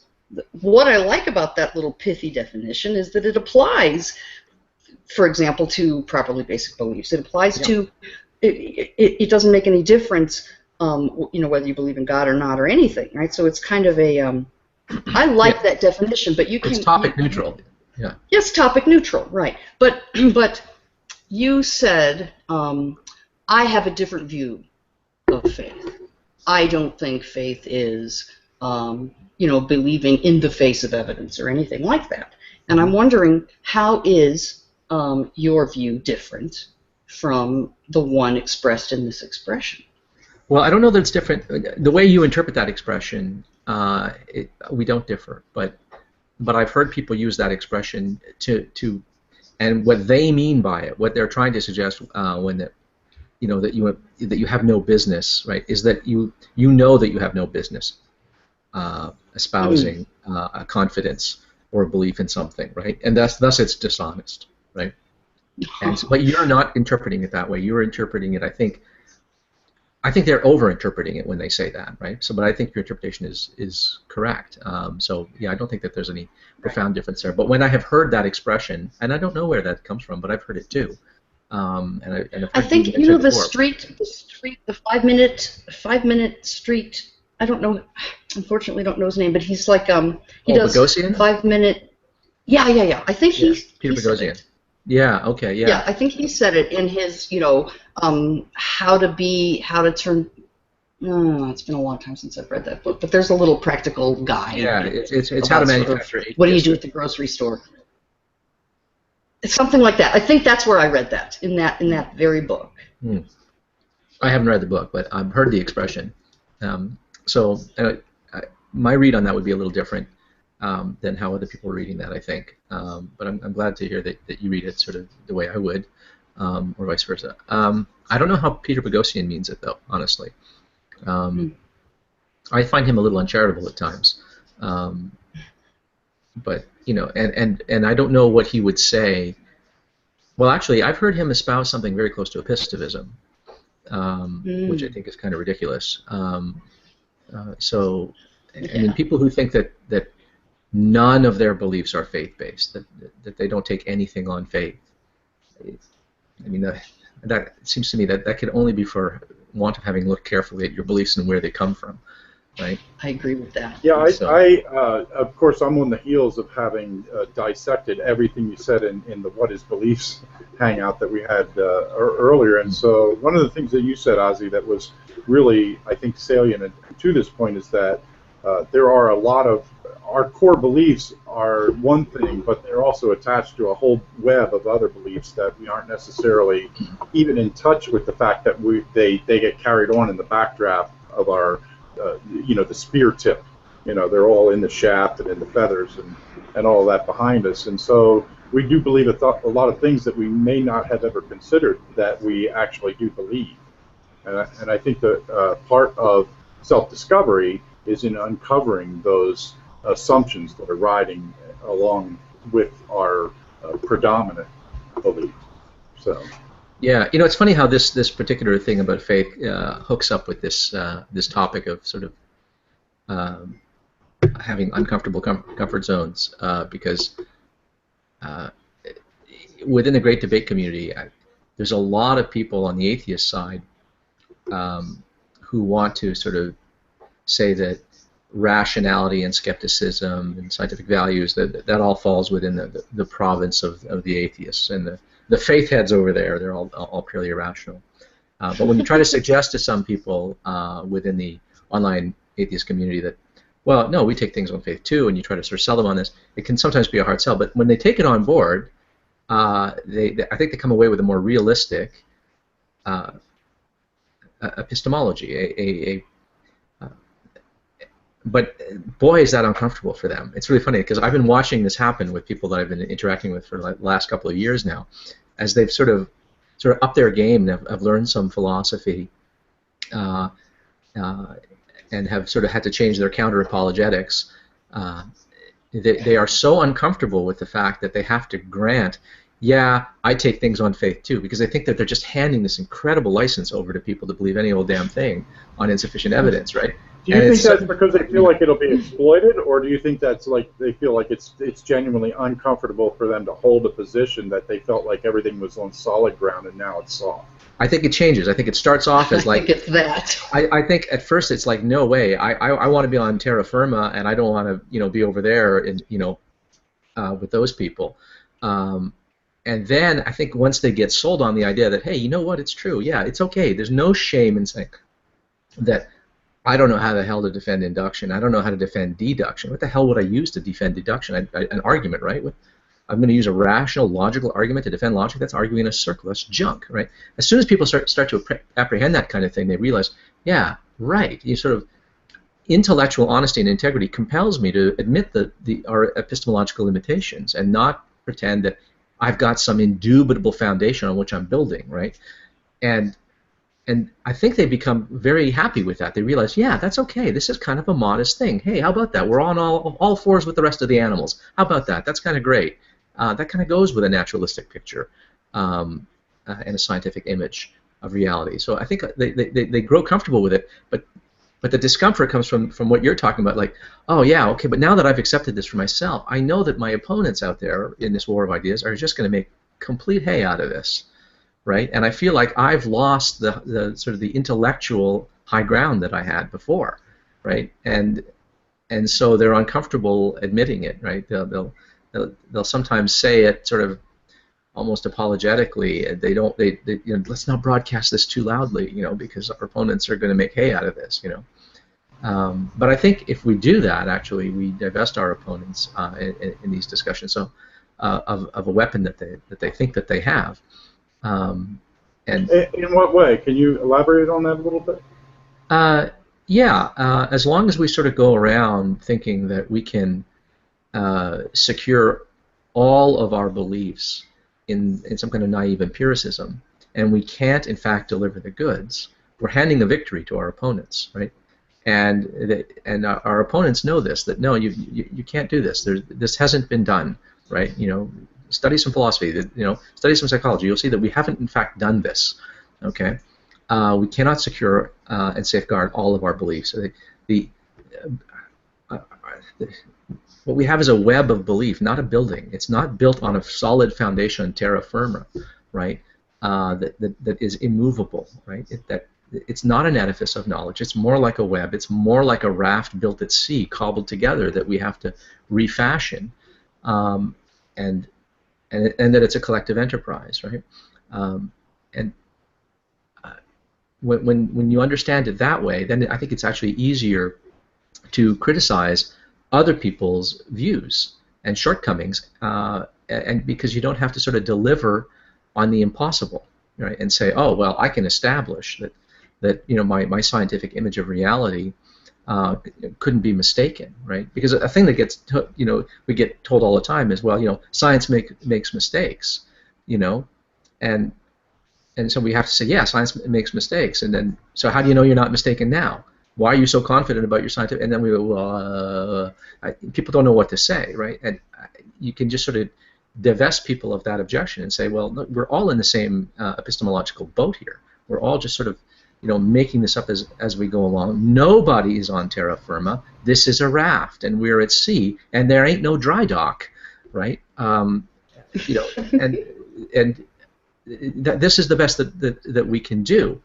If you think you've got something more, you know, a better foundation, I want to hear it. But so I think we would do better to sort of get comfortable with how uncomfortable it is to believe, to know that at the foundation, at the bottom, that the main beams in the raft, the main strands in the web, in fact, are not anchored to anything solid, right? That this is a castle built in the air, you know. But how could it be otherwise if you take a naturalistic worldview? The universe didn't sort of create us and our minds with a view to hooking us up into reality so that we could come away with beliefs that couldn't be wrong. Nature doesn't owe that to us, right? No. This is an evolved piece of machinery. This is byproduct, right? And it was all in service of just reproducing, right? A differential reproductive success. I mean, it's astonishing that we can have minds that represent reality accurately to the degree that they do. It's really quite wonderful, right? But we shouldn't expect that this should plug us into some metaphysical truths, right? That's not what brains are for. And people who demand that of brains and minds, it's kind of hysterical. That's hysterical longing for truth, right? It's not blood from a turnip kind of a thing. That it's not possible. Yeah, it's not possible. There's no reason to expect that our minds are capable of that. There's a wonderful line in Darwin in one of his notebooks, and he also mentions it. I think it's in the Descent of Man, where he and creationists love to quote it all the time. where he calls into question, how much trust can we put in our philosophical visions, right? We have monkey brains, right? We have monkey brains. Really, what are the odds that this thing will have produced a model of reality that is accurate to reality, right? Ultimately accurate. What we don't have a reason to think that that's true, right? So let's just get over that. Let's just sort of try to scale back our expectations about what minds are for and what they're capable of. Do you think that I wonder if, and this is just off the cuff here, but do you think that certainty, maybe even in the cultural blossoming of religions, even in the broad sense, might be a cognitive dissonant tactic against the uncomfortability of certainty? In other words, we tend to project this, here is what it is, so that we don't have to live in fear of this continuous uncertainty, because that is not a comfortable place to be. When you're in an environment where you have the stress of not knowing whether you're going to be leaped on by the lion at any moment, in whatever metaphorical sense, you want to apply yourself with some kind of a tool to make sure that you can navigate effectively, to continue to survive or whatever. And certainty, it seems like a real good Band-Aid over that uncertainty that would cause, I would think, fear. Do you think that there's something going on in there, and to why that we have we seem to apply a lot of our human energy to racking up and smacking this certainty against an uncertain wall? And I'm just wondering why you think that is, and maybe it has an underpinning there. Yeah, I think human beings, I mean, almost all organisms seek security, safety, peace of mind, right? We value, I mean, why do we value, trust in other people and stuff like that, and cooperation and all, right? We want to be able to sleep at night. You want to close your eyes and sleep with both eyes closed, not keep one eye open. We want to live in a world where we have peace of mind. Peace of mind, produces this, equanimity. I can go through life, and that's okay. I'm not being sort of tormented by, by God knows what will happen next, right? We all want to predict what's going to happen. That's what minds are for. Minds are prediction machines, right? They predict what's going to happen next. We want to anticipate what's going to come, so that we can go through life comfortably and happily, and in pursuit of our well-being, and so that we can flourish, right? I think that's what minds are for. That's the telos of minds, right? As I see it, and so cognitive dissonance, right, is well, cognitive. A lot of people try to sort of they talk about cognitive dissonance in the wrong way. Cognitive dissonance is a feeling, right? It's a feeling of unease, right? When you believe something and the evidence doesn't match up, or when you have a value but you've been contradicting it in some other way. There's a dissonance here between how you act and how you believe, or two things that you believe, or conflicting values within yourself. It produces this sense of discomfort, right? Now, of course, the more confident you are of something, that means the less dissonance there is, right? So obviously certainty is sort of like as far away from dissonance as possible, right? It's peace of mind, right? The thing about certainty is it brings peace of mind. When people are really confident about something, right? When they don't have doubts, right? That's a really great place to be, when you don't doubt someone, right? I mean, just think of what it's like to doubt whether your mate is faithful to you, right? Or whether you've got a job tomorrow, or you think you're on tenterhooks and you're about to be fired or something like that, right? I mean, it's just awful not being able to predict what's going to happen. And so, yeah, I think that cognitive dissonance has an awful lot to do with sort of unpredictability, and certainty means certainty is that word that we use for the sort of the very highest degrees of confidence that we have, that our picture of reality is right, and there is peace of mind attendant with certainty. So we want certainty, and so if someone can sort of give you some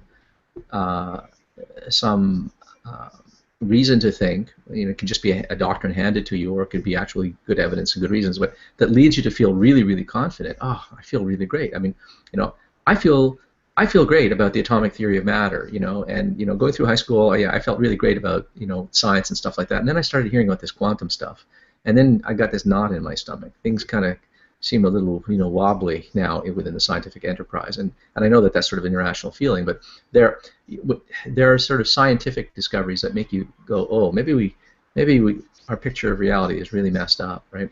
When you have a kind of uh, uh, uh, a naive deterministic view that it's just matter in motion, right? Just particles bashing into each other according to strict deterministic laws, and you can imagine Laplace's demon predicting the location of every particle, into the future if you knew the exact location and momentum of each particle right now at any given time, right? That's a comforting view, right? That gives you a confidence in science. Wow, we got certainty, right? And then you find out that, oh, actually, it ain't so that way. That when you get down to the lowest level of physics, it looks like things might be irreducibly statistical, right? There might not be a fact of the matter about where a particle is, Yeah. Would you say that beyond the fact that something exists, everything comes with a side dish of probability or uncertainty? Yeah, but we want to minimize that. You want to minimize the uncertainty about whether you've got a job tomorrow, whether your mate is going to be faithful, whether you're going to have food on your plate, But it seems to me that and everything else in life. It seems to me that certainty is useful too. Like I'm fairly certain that if I look both ways crossing the street, that I'm going to be safe when I do that. And so we do get reinforced that our certainty is of value in a lot of respects. And so maybe, and I'm wondering if what you're talking about here is when we apply certainty to uncertain things. Yeah, well, see, certainty, you have to think of certainty as the product, right? If you sort of think of certainty as, certainty is a feeling that I get. It's a byproduct, right? It's the pasta that comes out of the pasta machine, right? After I've got all this evidence and stuff, and I have this feeling of certainty, this warranted confidence, right? A high level of warranted confidence. That's great, right? What people sometimes do, though, is they think that certainty is itself a reason for thinking that something is true, right? And then that's when you get into all kinds of problems, right? But the nice thing about certainty, see, the thing about being confident or certain, right, or any degree of confidence, is that it produces decisiveness. You can act when you're certain, okay? When you're uncertain, if I can't get out of this chair if I think when I step out of this chair I'm going to sink through the floor, right? But I'm certain that won't happen. I can decisively get out of this chair and go to the fridge and make myself a sandwich, right? I can't do that if I think, I'm going to turn into a daisy if I get out of this chair, or the air will solidify around me and stuff like that, right? So the thing about certainty is that it produces the possibility of decisive action, right? The more certain you are, the more decisively you can act, right? This is all about behavior. It's all about acting. It's all about moving in the world and getting done what you want done. That's why there's a reason why we value certainty, but you can make a fetish out of certainty. You can think that the feeling of certainty is the only feeling worth having when it comes to beliefs, and that a belief is junk unless you feel certain, right? And then you're either certain or you're radical skepticism, right? And what's worrisome about radical skepticism is, hey, if radical skepticism is true, if global skepticism is true, there's nothing to motivate any action. I don't know that getting out of bed is going to work. I might liquefy as I try to get out of bed. I can't motivate, even pragmatically, I can't motivate any action whatsoever, right? So, this is why I think cognitive dissonance is an important feeling. Cognitive dissonance motivates us to figure out what's got to give and move in the direction of greater confidence. Because once you move in the direction of greater confidence, you can act decisively. Yeah, it's a really uncomfortable feeling, cognitive dissonance. It's a horrible feeling, Yeah. Well, I would imagine, like water, too much or too little certainty is problematic and can be paralyzed. It seems that way from my perspective. Well, I don't think there's anything wrong with. I mean, well, okay. By definition, too much certainty is too much of something, right?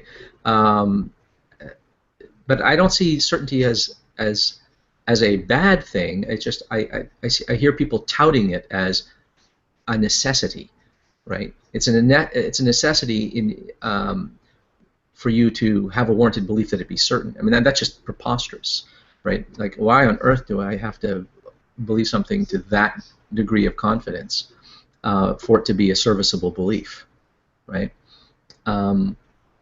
So I don't know. I don't think of it in terms of like too much certainty. I mean, I can't count how many certainties I have, how many things about which I'm certain. They're innumerable. 4.73.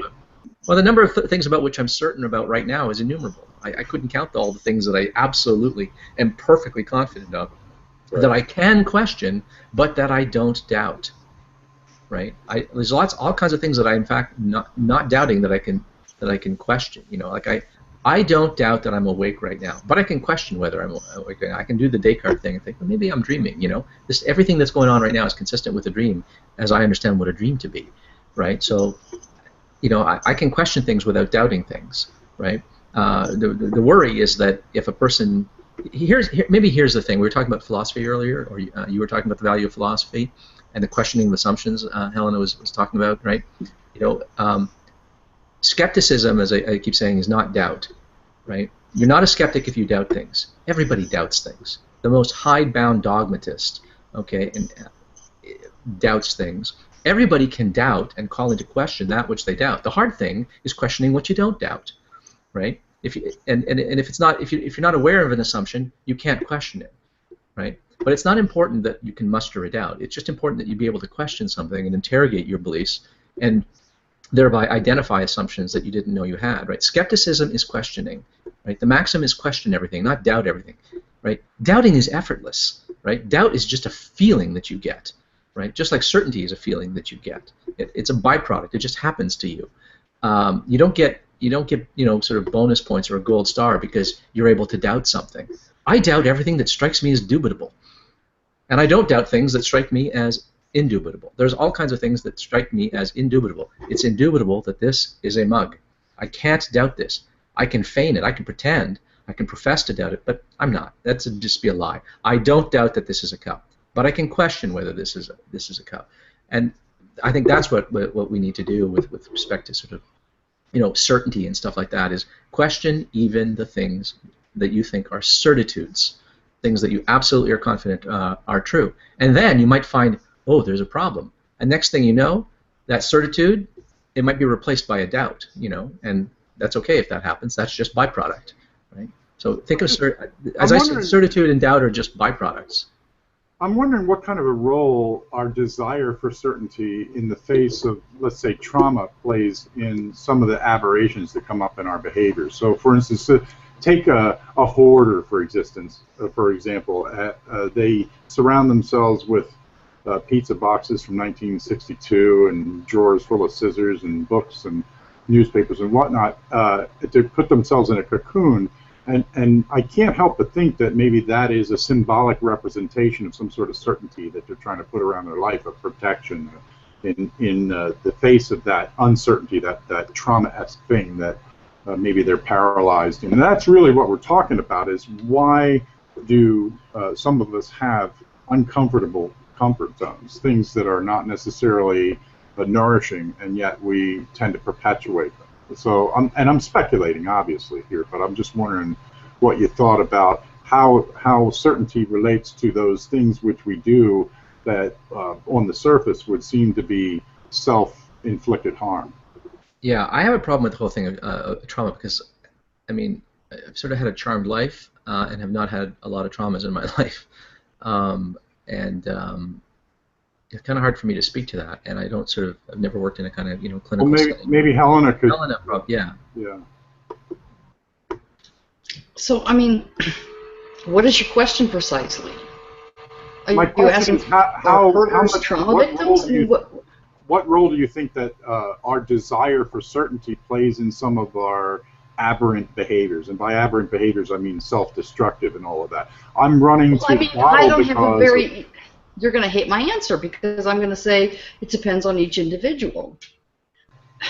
Yeah, I don't hate can't that. Make a blanket. I can try to hate that. I don't hate that. You can't make a blanket statement, you know, something like all hoarders, you know, you don't want to do that. So you have to look at each individual person. So for some people, it might be about certainty, right? Like, oh, what if I need this pizza box, right? Right? But for other people, it could be a sentimental thing. For other people, it could be I'm already an overwhelmed thing, right? So I when you get down to individuals and specific particular behavioral problems, to phrase it in a uncharitable way, or maybe, when you talk about things like hoarders, I don't think you can apply. I don't think it's wise to apply to pick one theory, like for example the certainty theory, and make that person fit to it. No, You see what I'm saying? that's a really good point. Yeah, I was trying to get to, is there anything, and perhaps the answer is no, but is there anything that we can apply generally, or at least have a bell curve sort of idea about what it is that drives us to be attracted to destructive relationships, either with ourselves or with our environment or with other people, and things like addictions or abusive relationships and the like?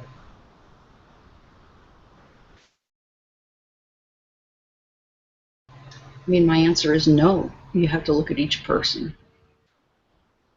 I mean, maybe we could construct like different possibilities.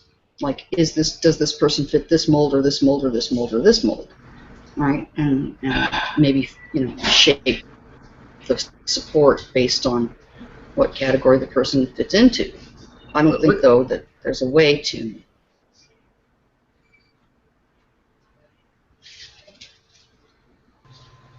Are you there? Yeah, Ozzy was asking something. Sorry, no, I was just going to ask, are there not different molds, or like, are there not sort of, like, I mean, I have no real thoughts on this, but I mean, I would think that you might, like, I mean, any individual sort of therapeutic attempt when a person who's got these kinds of problems is going to have to be tailored to that individual, right? But would there not be general principles that cut across many or even most individuals that bear on this question? I think there probably are. I mean, we're getting out of my field, so because I'm not a counselor. But I think that there are, and you start there. You first, the person comes in, I think, and yeah, you do. You have sort of molds, like you were saying. And then you start with the sort of, are you this kind of person, are you this kind of person, are you this kind of person? And then you go with that assumption and see if that assumption works, and adjust as the therapy progresses. Yeah, so I can't help maybe it. you've got a hoarder where certainty is the thing, right? So if you have a person where you think and they think that certainty is the thing, well, at least you have a starting point, and so you can try to work on that. Is that kind of what you're asking? Well, I was actually, just trying to pivot back to what is it that has us being inclined to do things which are destructive to ourselves and to our environment, and that was the real point of the question. Wasn't necessarily about certainty. It was about what is it that drives us into these uncomfortable comfort zones, as we're calling it today, and is there any kind of a global thing? And yeah, I would imagine anything that you applied would have to have exceptions, because we are so variable in our psychology and identity and environment and experience and all of that to apply one-size-fits-all axioms to all of us would be ridiculously wrong. So is there any kind of a global thing that we can either point to or speculate even about it? I think speculation is fine as long as you identify it for what it is, and that's what we're kind of doing here. Nobody's claiming to have certainty, going back to that axiom, but what in general is it that attracts us to develop these things that are harmful either to ourselves, our climate, or whatever? Yeah, one would think that there would be sort of broad and deep human motivations that prompt this, right? That result in this. The very fact that you ask questions. So I think that if you're going to try to classify, if you're going to try to classify, maybe you start by classifying sort of type of ailment, right? So like, what is the nature of your uncomfortable comfort zone, right? Like, what is the thing? I'm not going to be able to talk. I've got dog stuff. Dave, welcome, and please solve any and all of our issues in one fell swoop. 3 sentences. You have 3 sentences. Go. You're all wrong. Welcome, and please solve any. Oh, hold on, I'm echoing here. One fell swoop. 3 sentences. Go. You were listening in the outside chat. Yes. You pulled him outy. I've only just joined. I've only just seen this because I've been working all day marking books, so I'm not sure what's happening. But hello, and I'm glad that I could join. Well, we were talking about what it is that has some of us develop uncomfortable comfort zones. Like, for instance, a trail of broken relationships in our lives, or addiction, or self-loathing, harmful behavior, and all of that.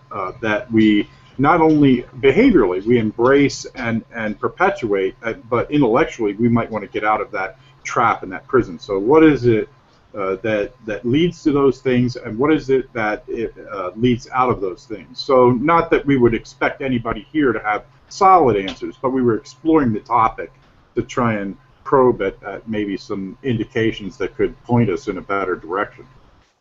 Okay, that's interesting. So for me, you would want to start with. For me, the way to start approaching something like that is to go with the easiest hypothesis first, because if that one works, then you don't have to delve any deeper, right? So if you've got a hoarder, start with sort of habitual assumptions and see where that gets you. So I would approach something like that by looking at what is easiest. Right, and go from there. That's sort of how I deal with philosophy.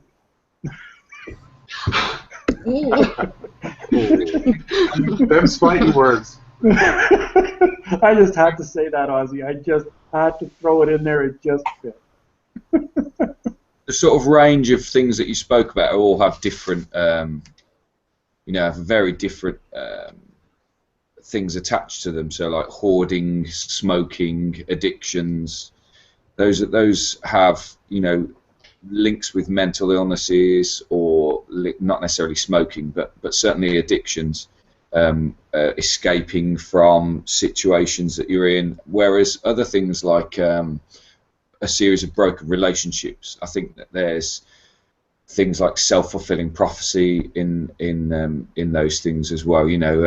So once you've had a couple of broken relationships, then you start thinking, well, what's going to go wrong with this one, and start looking for all of the things that are wrong about it, rather than having the mindset of, well, this is a different relationship from all of my others. So I think there's lots of different reasons for the different things, and even with addictions, there's a whole raft of different reasons why you would allow yourself to get addicted to something. I mean, everybody knows that heroin is incredibly addictive, and yet.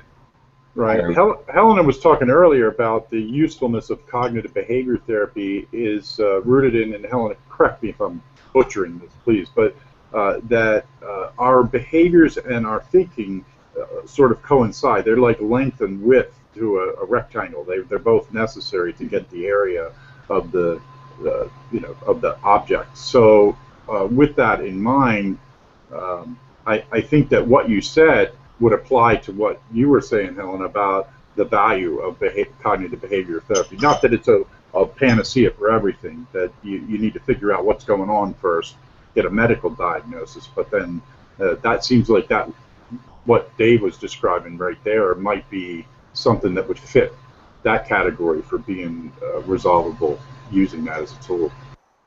Yeah, I mean, I think cognitive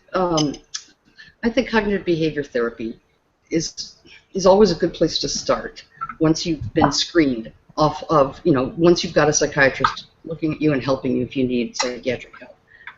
I hate that people don't know the difference between a psychologist and a psychiatrist, and that they can spend years talking to a psychologist or a counselor. Again, I'm going to go ranting again. But I think I personally, and this could just be a personal bias, but I usually think that CBT is a pretty good starting point if you want to, work on self-improvement or what have you. It does require assuming that behavior has a causal link to thought equal to the causal link that thought has to behavior. And that's hard for people to accept. So not that it's true, but that is something that I think makes CBT effective. If you can go ahead and assume that it's bilateral, that behavior and thought both cause one another, then you can get a lot of very fast results with CBT. There's just the thing that Ozzy's just said in the side. One wonders if our ancient ancestors in their environment and societies had these sort of maladaptive behaviours and ways of thinking. There's a really good book that I'm reading at the moment, and I can't for the life of me remember what it is, and I can't for the life of me remember where it is. But it's about OCD, and it's a fantastic book. It's written by a guy who suffered from OCD for a long time, for like 20 years. He was worried about contracting AIDS and giving other people AIDS, even though he didn't have AIDS. So he would get very obsessed over door handles he'd just touched and things like that.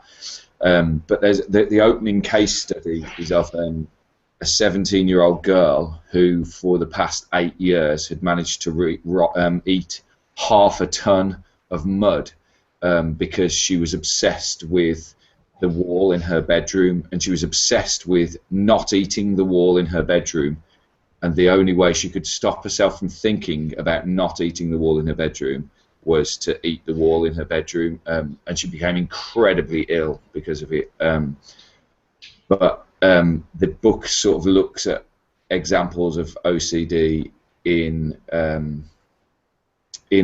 our past, and sort of like examples of it way back, and examples of it in literature. So like Lady Macbeth obviously suffers from OCD when she becomes obsessed with the blood on her hands, which would suggest that that kind of behaviour was around in those days. Not, I mean, that's no hard and fast evidence, but it's a suggestion. And I mean, I think all of these things, and I mean, I don't know if this has been said, but I think all of these things are overhangs from evolution. You need these sort of, we have needed these types of thinking in the past that we don't necessarily need now. So we have, as a species, needed to be constantly on the lookout to those trees over there, because that's where the predators come from. So we need to constantly be checking, what's that noise? What's it? Wait a minute, if I'm not checking, I could die, my family could die. So I need to constantly check. So that, you know, that there's explanations like that that could help.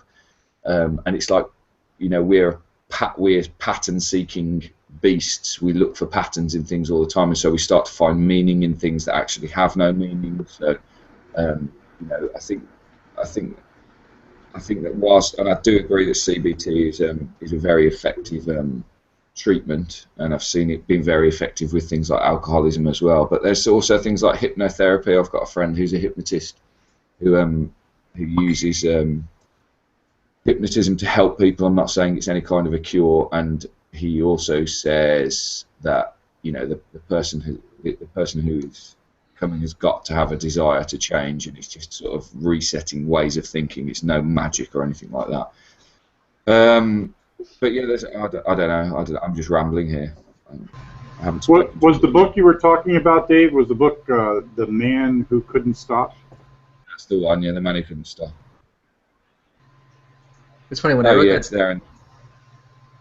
Sorry. When I wrote that thing in the side chat about, I wonder what our, you know, ancient ancestors in sort of in the environment of evolutionary adaptation, where, you know, from whom we've inherited our minds and our psychology, and you know, did they have these sorts of maladaptive behaviors and ways of thinking? The reason I asked the question is that when I go camping, one of the reasons I like to go camping and spend time outdoors is, I actually did a video about this a long time ago. Something changes in my mind after I'm out there for a little while. And one of the things that's interesting about camping, backpacking or canoe camping, is you brought just a few things with you, right? Whatever you can fit in your pack and carry on your back. And minute by minute, you're always preoccupied with your animal needs, making sure that I'm warm and dry and fed and clean and safe, and constantly, minute by minute. That's all you're preoccupied with. And the emptying of the crap in my head is amazing, right? And while I'm out there, I'm so, like, people talk about being in the moment and enjoying flow and stuff like that. That's what I like best about it, is I am, all of my cognitive resources, everything that this brain is engaged in, the only thing this brain is engaged in is, I'm here and I need to get there. I need to get there in one piece. I can't lose any of my shit because I need it to get out of here. If something happens to my canoe or my paddle, I'm in a world of hurt. If I lose my backpack, I'm gonna be very hungry. I need everything. I need my sleeping bag. I need what little clothes I brought. I need the food. I need my tools. I need my cook kit. I need all of that. So my shelter, like whatever I have with me, is a prized possession. I have to press it into service in a million different ways. My intellect is trained on practical ingenuity. How can I? My tarp won't fit here. The trees are too close together. How can I string my tarp so that it's going to work and shed water the right way and not rustle too much and keep me up at night and stuff like that? It's amazing what your brain is working on, how different it is, and how great it feels. The lifting, the high that you get off of that, the sense of authenticity. This is what my body and brain is for. I'm doing what I'm supposed to do, right? And when you're out there doing it with people you like and enjoy, and your loved one, and you can make love, and it's just it is a really weird, joyous thing. And I've been out on extended camping trips, and 10 days later, you come out of the bush, and you put your gear in the back of your car, you put your canoe on top of the car, and you drive home. It doesn't even occur to me to turn on the radio. Like, I'm not even concerned about, what's happening in the news. It's the first. My mind doesn't even go there. I'm not even curious, right? The only thing I'm thinking is, like, I kind of would like a nice cheeseburger right about now. I got to find a diner where I can pull in and get a cheeseburger. I'm dying for a cheeseburger. I'm dying for a salad or something like that. I'm still in that old way of thinking, and that feeling of like, of relaxation, right? All of the nervous twitchiness that I normally exhibit, that everyone had probably seen me in Hangouts knows that I'm kind of a twitchy, nervous kind of guy. That's all gone when I'm out there. I don't have much of that when I'm out there. When I've been out there for a while, like if I'm out there for a day, that effect doesn't happen. So I wonder how much of that sort of these uncomfortable, maladaptive behaviors that we suffer from are just artifacts of easy living, of too much leisure. Right? We have triumphed over marginality, right? We can put our feet up, right? And this is sort of what comes about a mind that is spinning in high gear, that isn't busy trying to stay alive, right? We're trying to flourish, but all of our material and animal needs are met. And so now we seek flourishing in other ways, and it produces weird things, right? I wonder, and I don't know, like I haven't studied this, but this is sort of what comes to mind. Because my experience when I'm out there, my sense of contentment, enjoyment, is so much greater than any contentment and enjoyment that I have here. You may actually be self-medicating, according to some. There's a substance that wood emits called vitanicide, or I don't know if that's the exact pronunciation, that gets emitted. You're high. Yeah, you're high. You are high. Rocky Mountain High.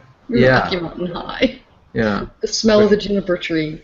I know. I live in the woods, and I love getting out in it too. I agree with you, and I think the point about feeling safe in the woods is also, when you're not only when you're out there, but that you feel like all your needs are tended. There is just something different and satisfying about it, and maybe not everybody gets that, but I share your your love of that nature bathing. I think there is in Japan. There's a word for that. I'd like to know what that word is. Now I'm compelled to find it for you, so you shall have it. Thank you. Talk about OCD, eh, Joe? I'm not OCD. I'm not OCD. I'm not OCD. Okay, said it 3 times. We're good. That's enough. Yeah. I'll be right back. It's funny. How Oh, much go ahead. conversation about my experience did you catch on? None of it. I think I just caught the end of it where you were sort of tailing off, and so no, I didn't hear about your story. I missed the first 30 minutes of the hangout. Sorry.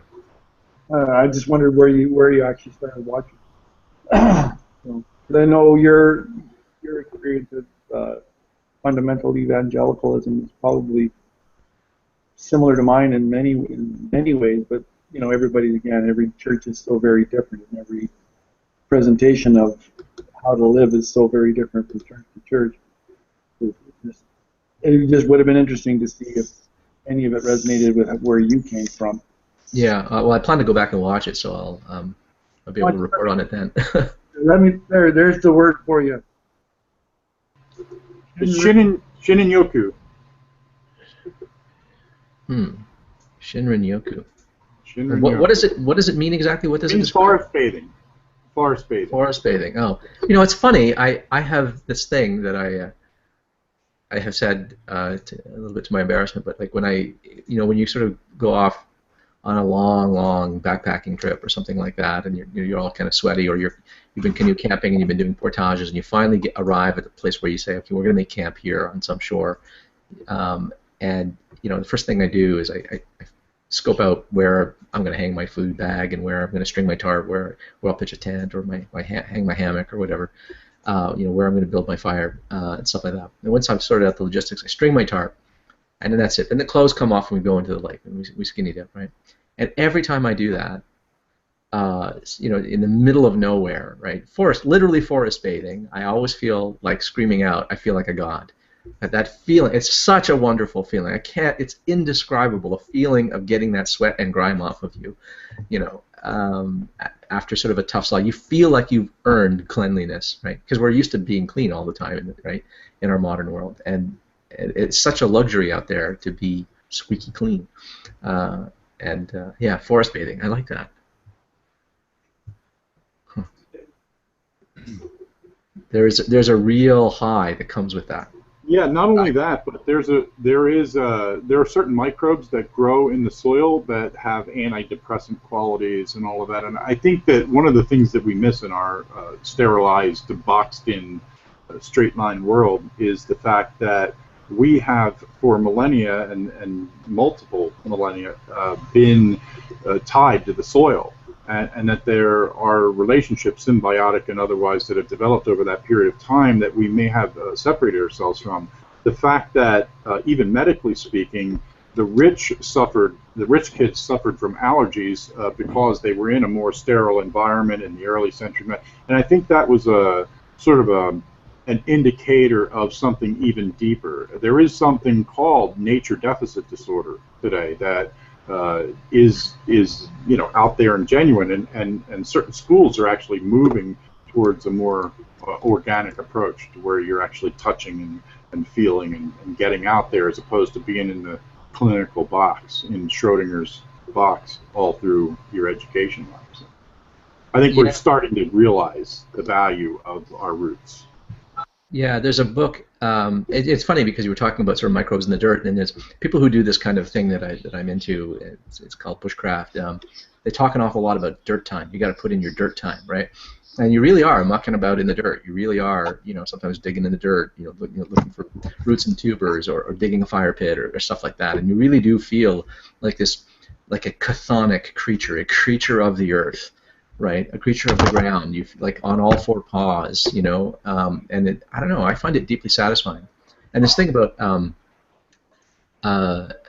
nature deficit disorder, that is something that I think is probably true. There's a book on the subject by Richard Louv, I think, called Last Child in the Woods, which I don't actually recommend, but it's an interesting thesis. I think he's a journalist or something like that, and he's sort of cobbled together a bunch of studies that show this kind of thing, that sort of estrangement and alienation from nature makes you kind of crazy, and has health problems and psychological problems ensue, and that the closer you are to the land and nature, the less that is. Now, I actually found the science in it to be kind of, soft, and I think he makes big inferences in the book. So it's a book I want to wholeheartedly agree with, but I found I couldn't.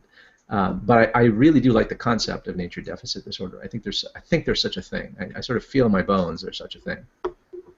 I think children are an interesting thing to look at as well in regards to sort of the things that we do as adults, because they are carefree to an extent in regards to having to pay taxes or pay the bills and things like this. And so that they'll spend their time spinning around in the garden for hours on end and falling over and things like this, which is a complete waste of time from our point of view.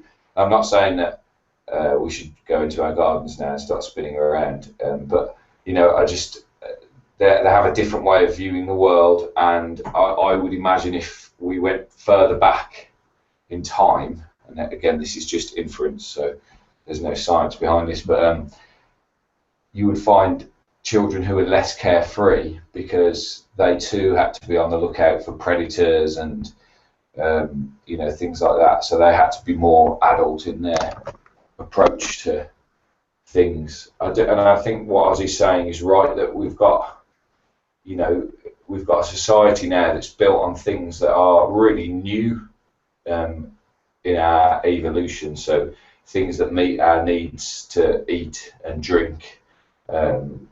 Right there, we've got water coming out of taps, etc., etc.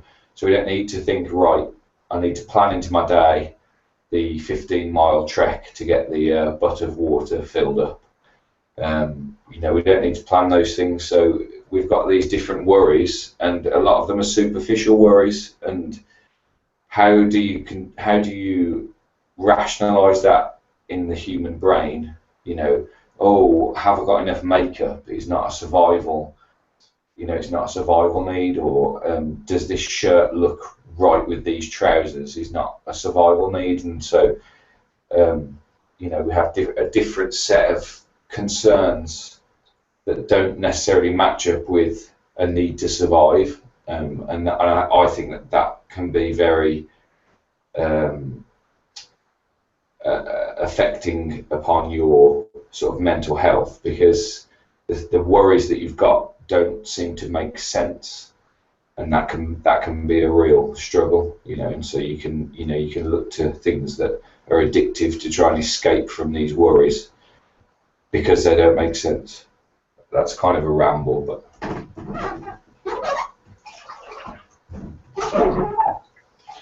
and apparently a conversation stopper as well.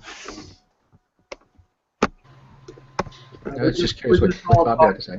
We were just all talking about Fabio in the side chat, that's all. Yeah, bring the conversation in well, not that one.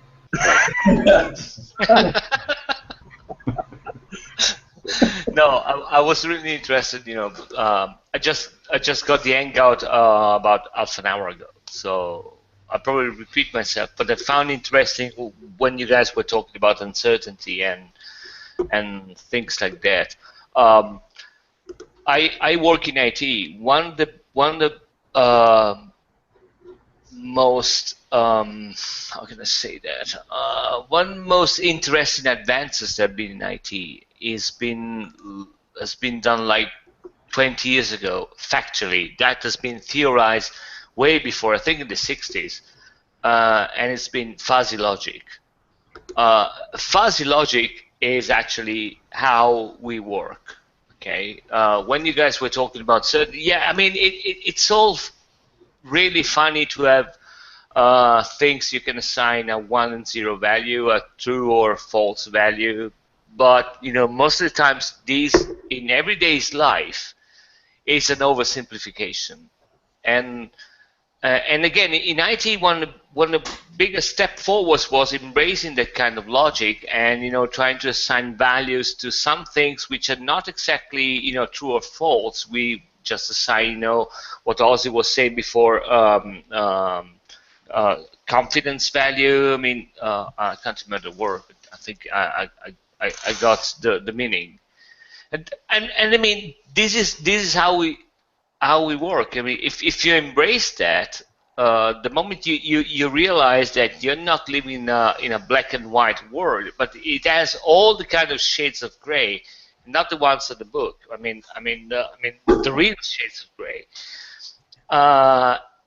You will finally realize that your place in the world is of a person which must question things and reevaluate things, not becoming an amoeba, just living, waiting for things to happen, but because you want to be proactive, you want to be positive of things, you always have to reevaluate them, and you always have to assign values to what you believe in order for you to be properly functional. This is something that not too many people, well, I wouldn't say embrace, but really fully realize the discomfort that we usually find when something that we really believed in, crumbles upon. Like, I'm talking about big moments like divorce or getting, laid off from a job, things that you will rely on, and you will say, the second before you say, oh no, that's a fact, that's a given, that's something I can, build my life upon that. Well, that doesn't really work like that. And the capacity of reacting to these, kind of situation, it is, I think it really depends on how you shape the world you live in. If you shape it in black and white, I mean, this is something that my wife has been telling me for 20 plus years. And we always had big fights about that, because every time we had a discussion, and I don't know if it's about a male and female side, it might be, but every time we had a discussion, I was always the one saying, oh, no, you shouldn't do that. And she was always the one, well, you see things in black and white, there is some kind of gray there that you should accommodate for, that you should, think about it and take in consideration, because that's not always like that. And I think the moment you have children, it just, crashes upon you that that's exactly how it works. And you got to be prepared for that. There is no shame in saying, I have no idea, I don't know, I'll figure it out eventually. I'll get some information and make up my mind. But for some people, as I also said before, and Joe said before, for some people that's seen as a personal defeat. And that's not good. I mean, this is not the way we are supposed to be working in this kind of environment. I'm done. I'm drinking my martini, so yeah.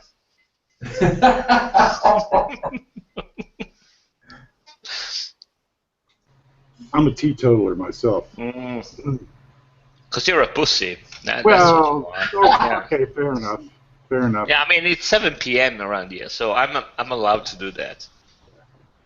Yeah. So, Fabio, have you had, do you have anything that you would characterize in your life as an uncomfortable comfort zone? Something that you keep returning to that you think you might be able to do something about, but you feel like trapped in it or whatever? In other words, if you could, let me just give you a simple example. If you could feel comfortable in the dance hall asking someone to dance, and yet you were mortified by that proposition, like maybe you're paralyzed by the fear of rejection or whatever. And I'm not saying that's you by any stretch. I'm saying that's the kind of situation that I'm describing. It can happen in all sorts of forms. Okay, that might sound really hypocritical by me, but and I'm not really sure that that's the image it transpires from these hangouts. But at heart, I'm a control freak. I worry about everything and everybody. I'm not only I'm worrying about my family, my wife, my kids. I'm worrying about my dogs. I'm worrying about that. I mean, I've got a bloody tree outside in my garden which doesn't behave the way it should do, and then worry about that tree. So this is really discomforting for me. And I know I said, the contrary of what I'm going to say right now, but this is my discomfort zone. The fact that there is some stuff that I have no control. I'm the kind of person that in my work, if I have to go to do something that I don't know, and in my line of work, there is a lot of people which shouldn't be in my line of work, but I'm the kind of person that I read the bloody manual before. Okay, I try to make tests, and I don't want to go to a customer and not be prepared. So this is the kind of person that I am. When I'm working on my motorcycle, I am thorough. I mean, there is some things that they have to work the way they have to work. In a way, it's like, the experience you guys were talking about going outwards, when you're making that kind of activities where really your life depends on, you want to try to have the best control you can on the things that depends on that, So, I mean, if you go outwards, I mean, you were looking, to be dry, to have food and stuff like that. If you're riding a motorcycle, you want to be damn sure that when you press the lever, the brakes are going to engage properly. There is no oil spills, and the engine is working perfectly. And the maintenance of that is a really Zen-like experience, I know. Oh, yeah, I see what it you're saying, but what you described sounded like to me to be, a thoughtful threading of the needle, so to speak. But there are such things as debilitating thoroughness, where somebody is so obsessed with being thorough about the party going well that they can't even enjoy the party.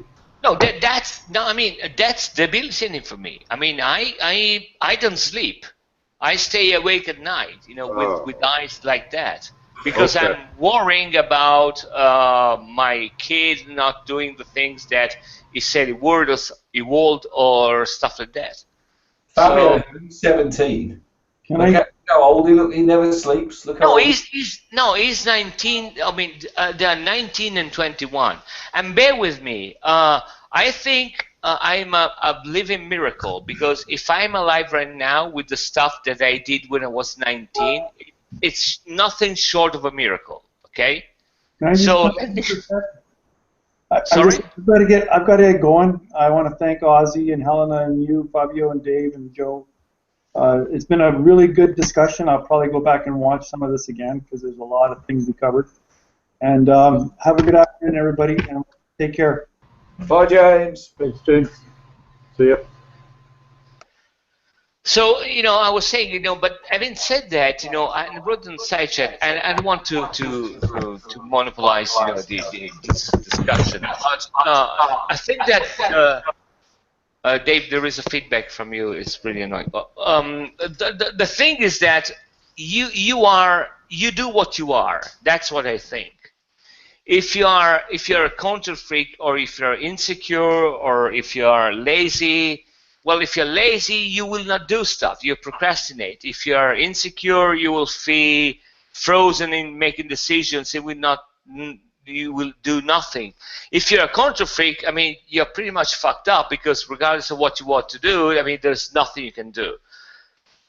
So when you guys were talking about behavior and how you can change that, I agree with what you guys said. I mean, at least what I understood you said. But I think it has to come first on realizing who you are, the attitude that you have, and then you can modify your behavior. But unless you understand why you do stuff, it's pretty rough.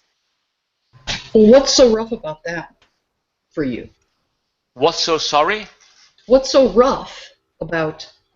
It is rough because okay, for example, if I didn't realize that I have that attitude of trying to control things that are beyond my control, I will always try to do that, and that's an impossible task. The moment, I mean, for me, the moment I realize I have that kind of attitude, which in most of the cases is not healthy at all for a proper living, you try to figure out, okay, why do I want to do that? It's because I am shaped that way. Okay, I shouldn't do that. That's the reason why I shouldn't do that. I mean, if you realize who you are, you can always find the reason not to do things that are detrimental to your life. Right. So it sounded at first like you were saying that before you can attack what you identify as a problem, you must first find its cause. But that's not at all what you're saying. You're just saying see it as a problem. Well, I'm not sure I follow. Well, I think that Helena's point, and this came up as sort of a recurrent thing, and I would tend to agree that finding the root cause of the issue is not as important as addressing the issue, and those are two separate things. So, for instance, if you have a pain in your eye every time you drink your coffee, you don't have to investigate why you love your spoon in your cup. You have to take the spoon out of the cup. That's the thing to address it. No, okay. That's meaning I understand that, and I agree with that. My point was that unless you realize why you do that kind of stuff, you will never find a proper way to deal with that issues. I'm not so sure that's true. Oh, I mean, you might have a manual which tells you, okay, you shouldn't do this, and that might work. I agree with you. That might work. I don't think it works for most of the people. I mean, at least if I do something, I want to know at least why I do that. Now, to me, knowing that I shouldn't do this because, my general attitude is this way, that helps me a lot in not doing that stuff or doing that thing. I don't know if I'm clear enough. I'm probably rambling. No, I think what you're saying is that for you in your life, that your thoughts are a powerful driver of your behaviors. That's not always true for some people. Their emotions are the most powerful driver of their behaviors, and those emotions there may not be a difference. Well, I agree. It's like Joe, to use your analogy of the teaspoon in the cup. Yeah, you can work out that having the teaspoon in the cup is poking you in the eye. But why does it happen every single time you have a cup of coffee? It's because every time you have a cup of coffee, you leave the teaspoon in the cup. And so I think that's what Fabio's saying. It's just like, well, why? Yeah, but why do I keep putting the spoon? Why do I keep leaving the spoon in the coffee? We've worked out that the pain in my eye is because of the spoon, and we've worked out how to stop the pain is to remove the spoon. But why the spoon in the first place? Why is it that we're leaving the spoon in the first place? And that's the thing. It's like the control thing. I don't think it's necessarily important to determine why you left the spoon, why you leave the spoon. Okay. In order for you to release you from the pain in the eye, you're right, Helena. It makes no difference. But in my opinion, and it's probably worth nothing, there is a huge difference in understanding that just having a manual say, okay, before I drink the coffee, I should take the spoon out, or realizing that I'm a lazy fuck and I always leave the spoon in the cup. Oh, yeah, deciding that it's because you're a lazy fuck is so much more effective. No, I mean, I will take the spoon anyway, okay? That's the end result. I will not feel the pain in my eye. Granted, I'm fine with that.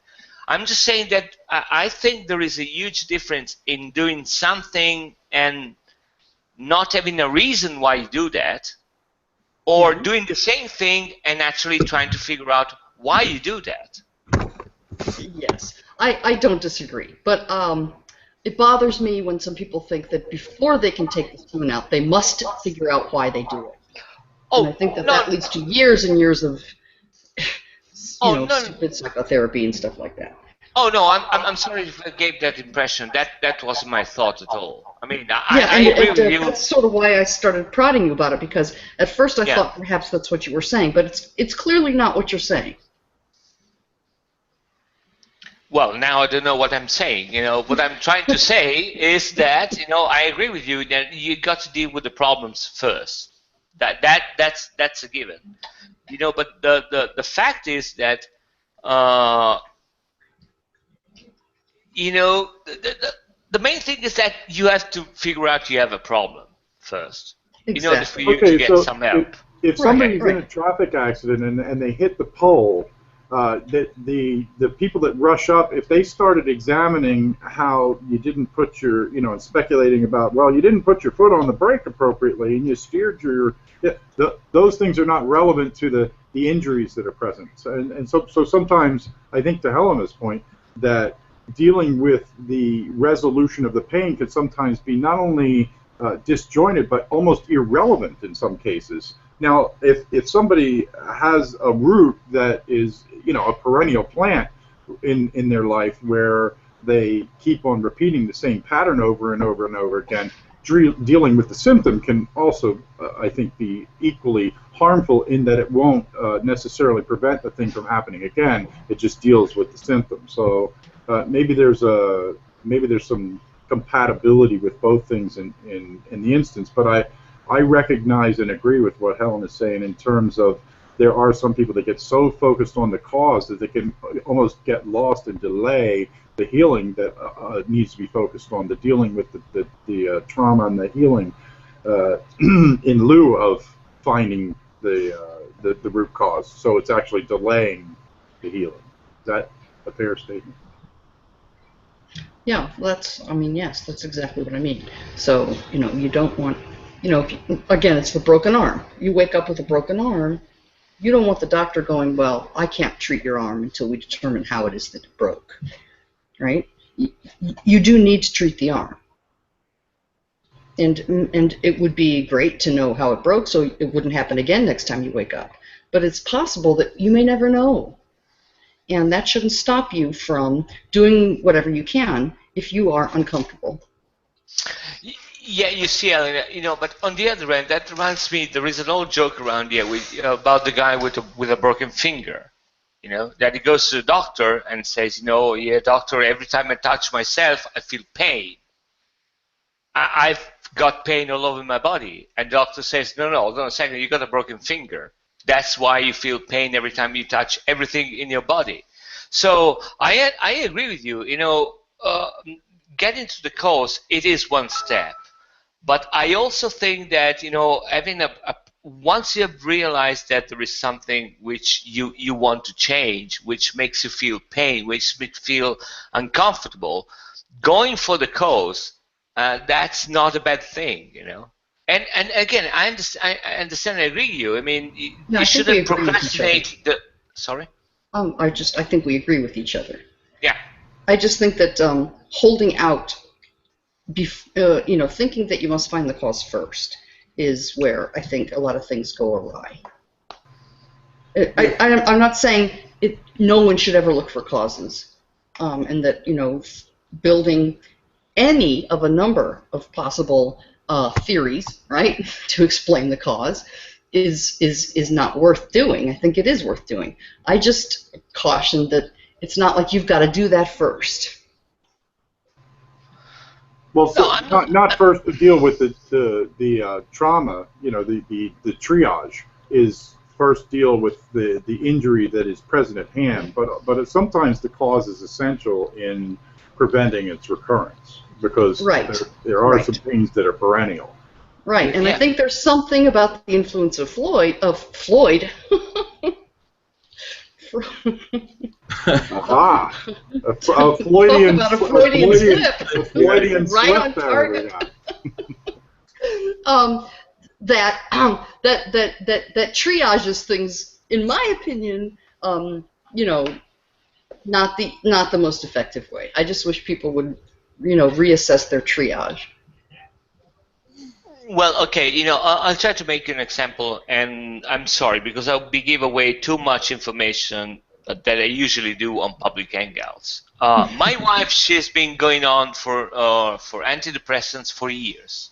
Okay, for years, and I mean, she had some problems. She went with antidepressants. She was fine. Everything was hunky-dory, was perfectly fine. Okay. She never mentioned that in the family to me or the kids or stuff like that. I just figured out by chance. We talked about that. Now she is not getting the antidepressants and she's good as if she's taking the antidepressants. What I'm saying is that I agree with you, Henry. I mean, you got to do something, for the pain that you feel. But sometimes, and most of the times, if you realize why you got a problem, you can deal with the problem in a more, I'll say healthy, but it's not the right word. You get what I mean? In a more, well, in a more correct way, proper way. More accurate.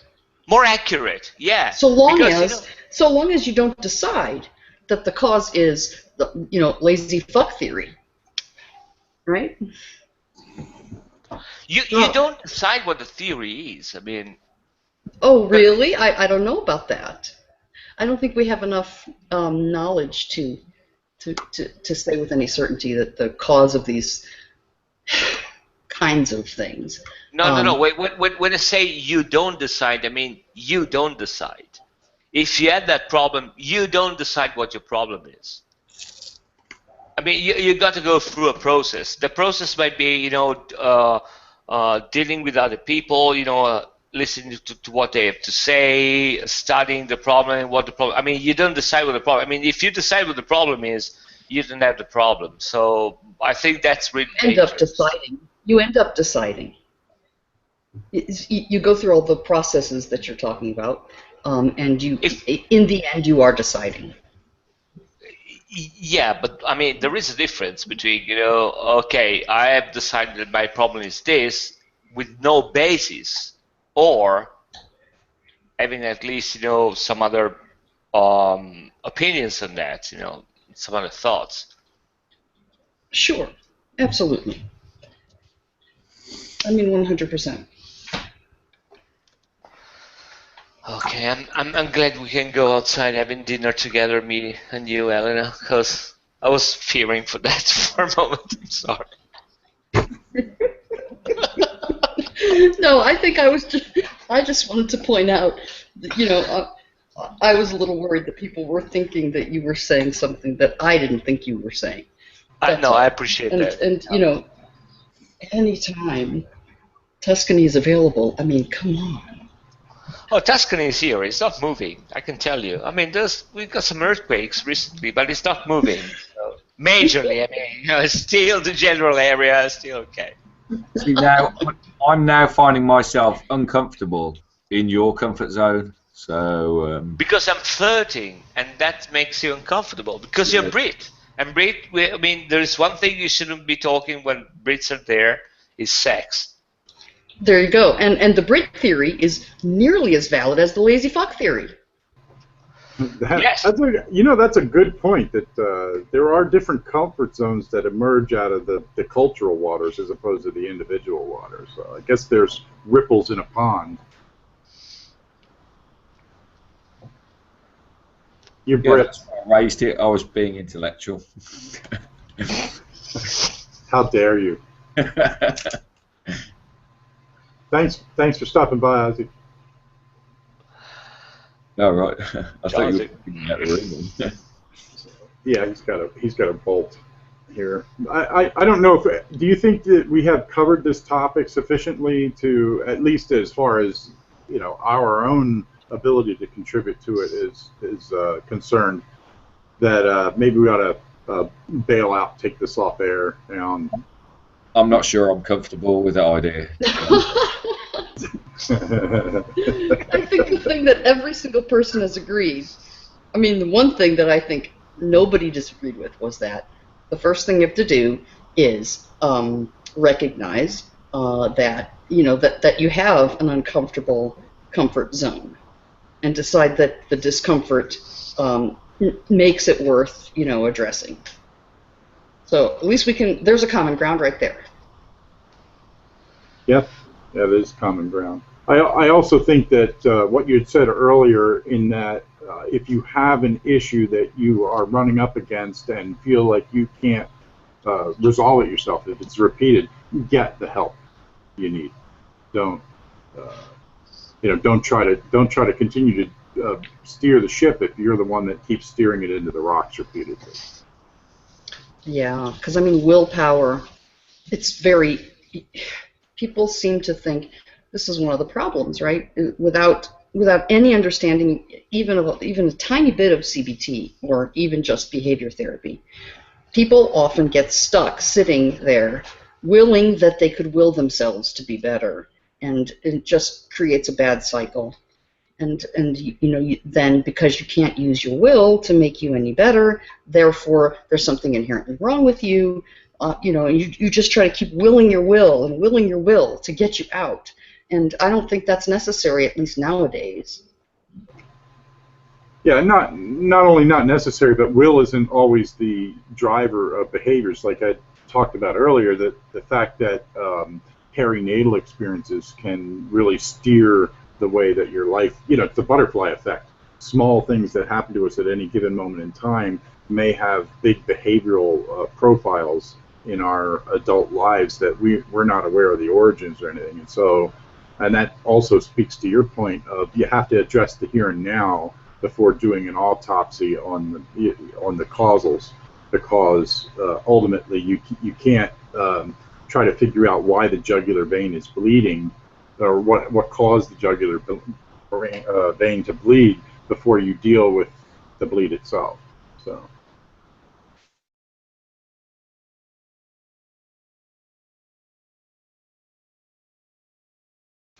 That's all I have to say about that. Anyway, I think we have covered the topic fairly well, and thank you everybody for being here. I'm trying to read Fabio's side chat thing. Irrelevant. So I'm going to take it off air, pop the link in the outside chat if anybody else wants to join in and share. And thanks everybody for being here.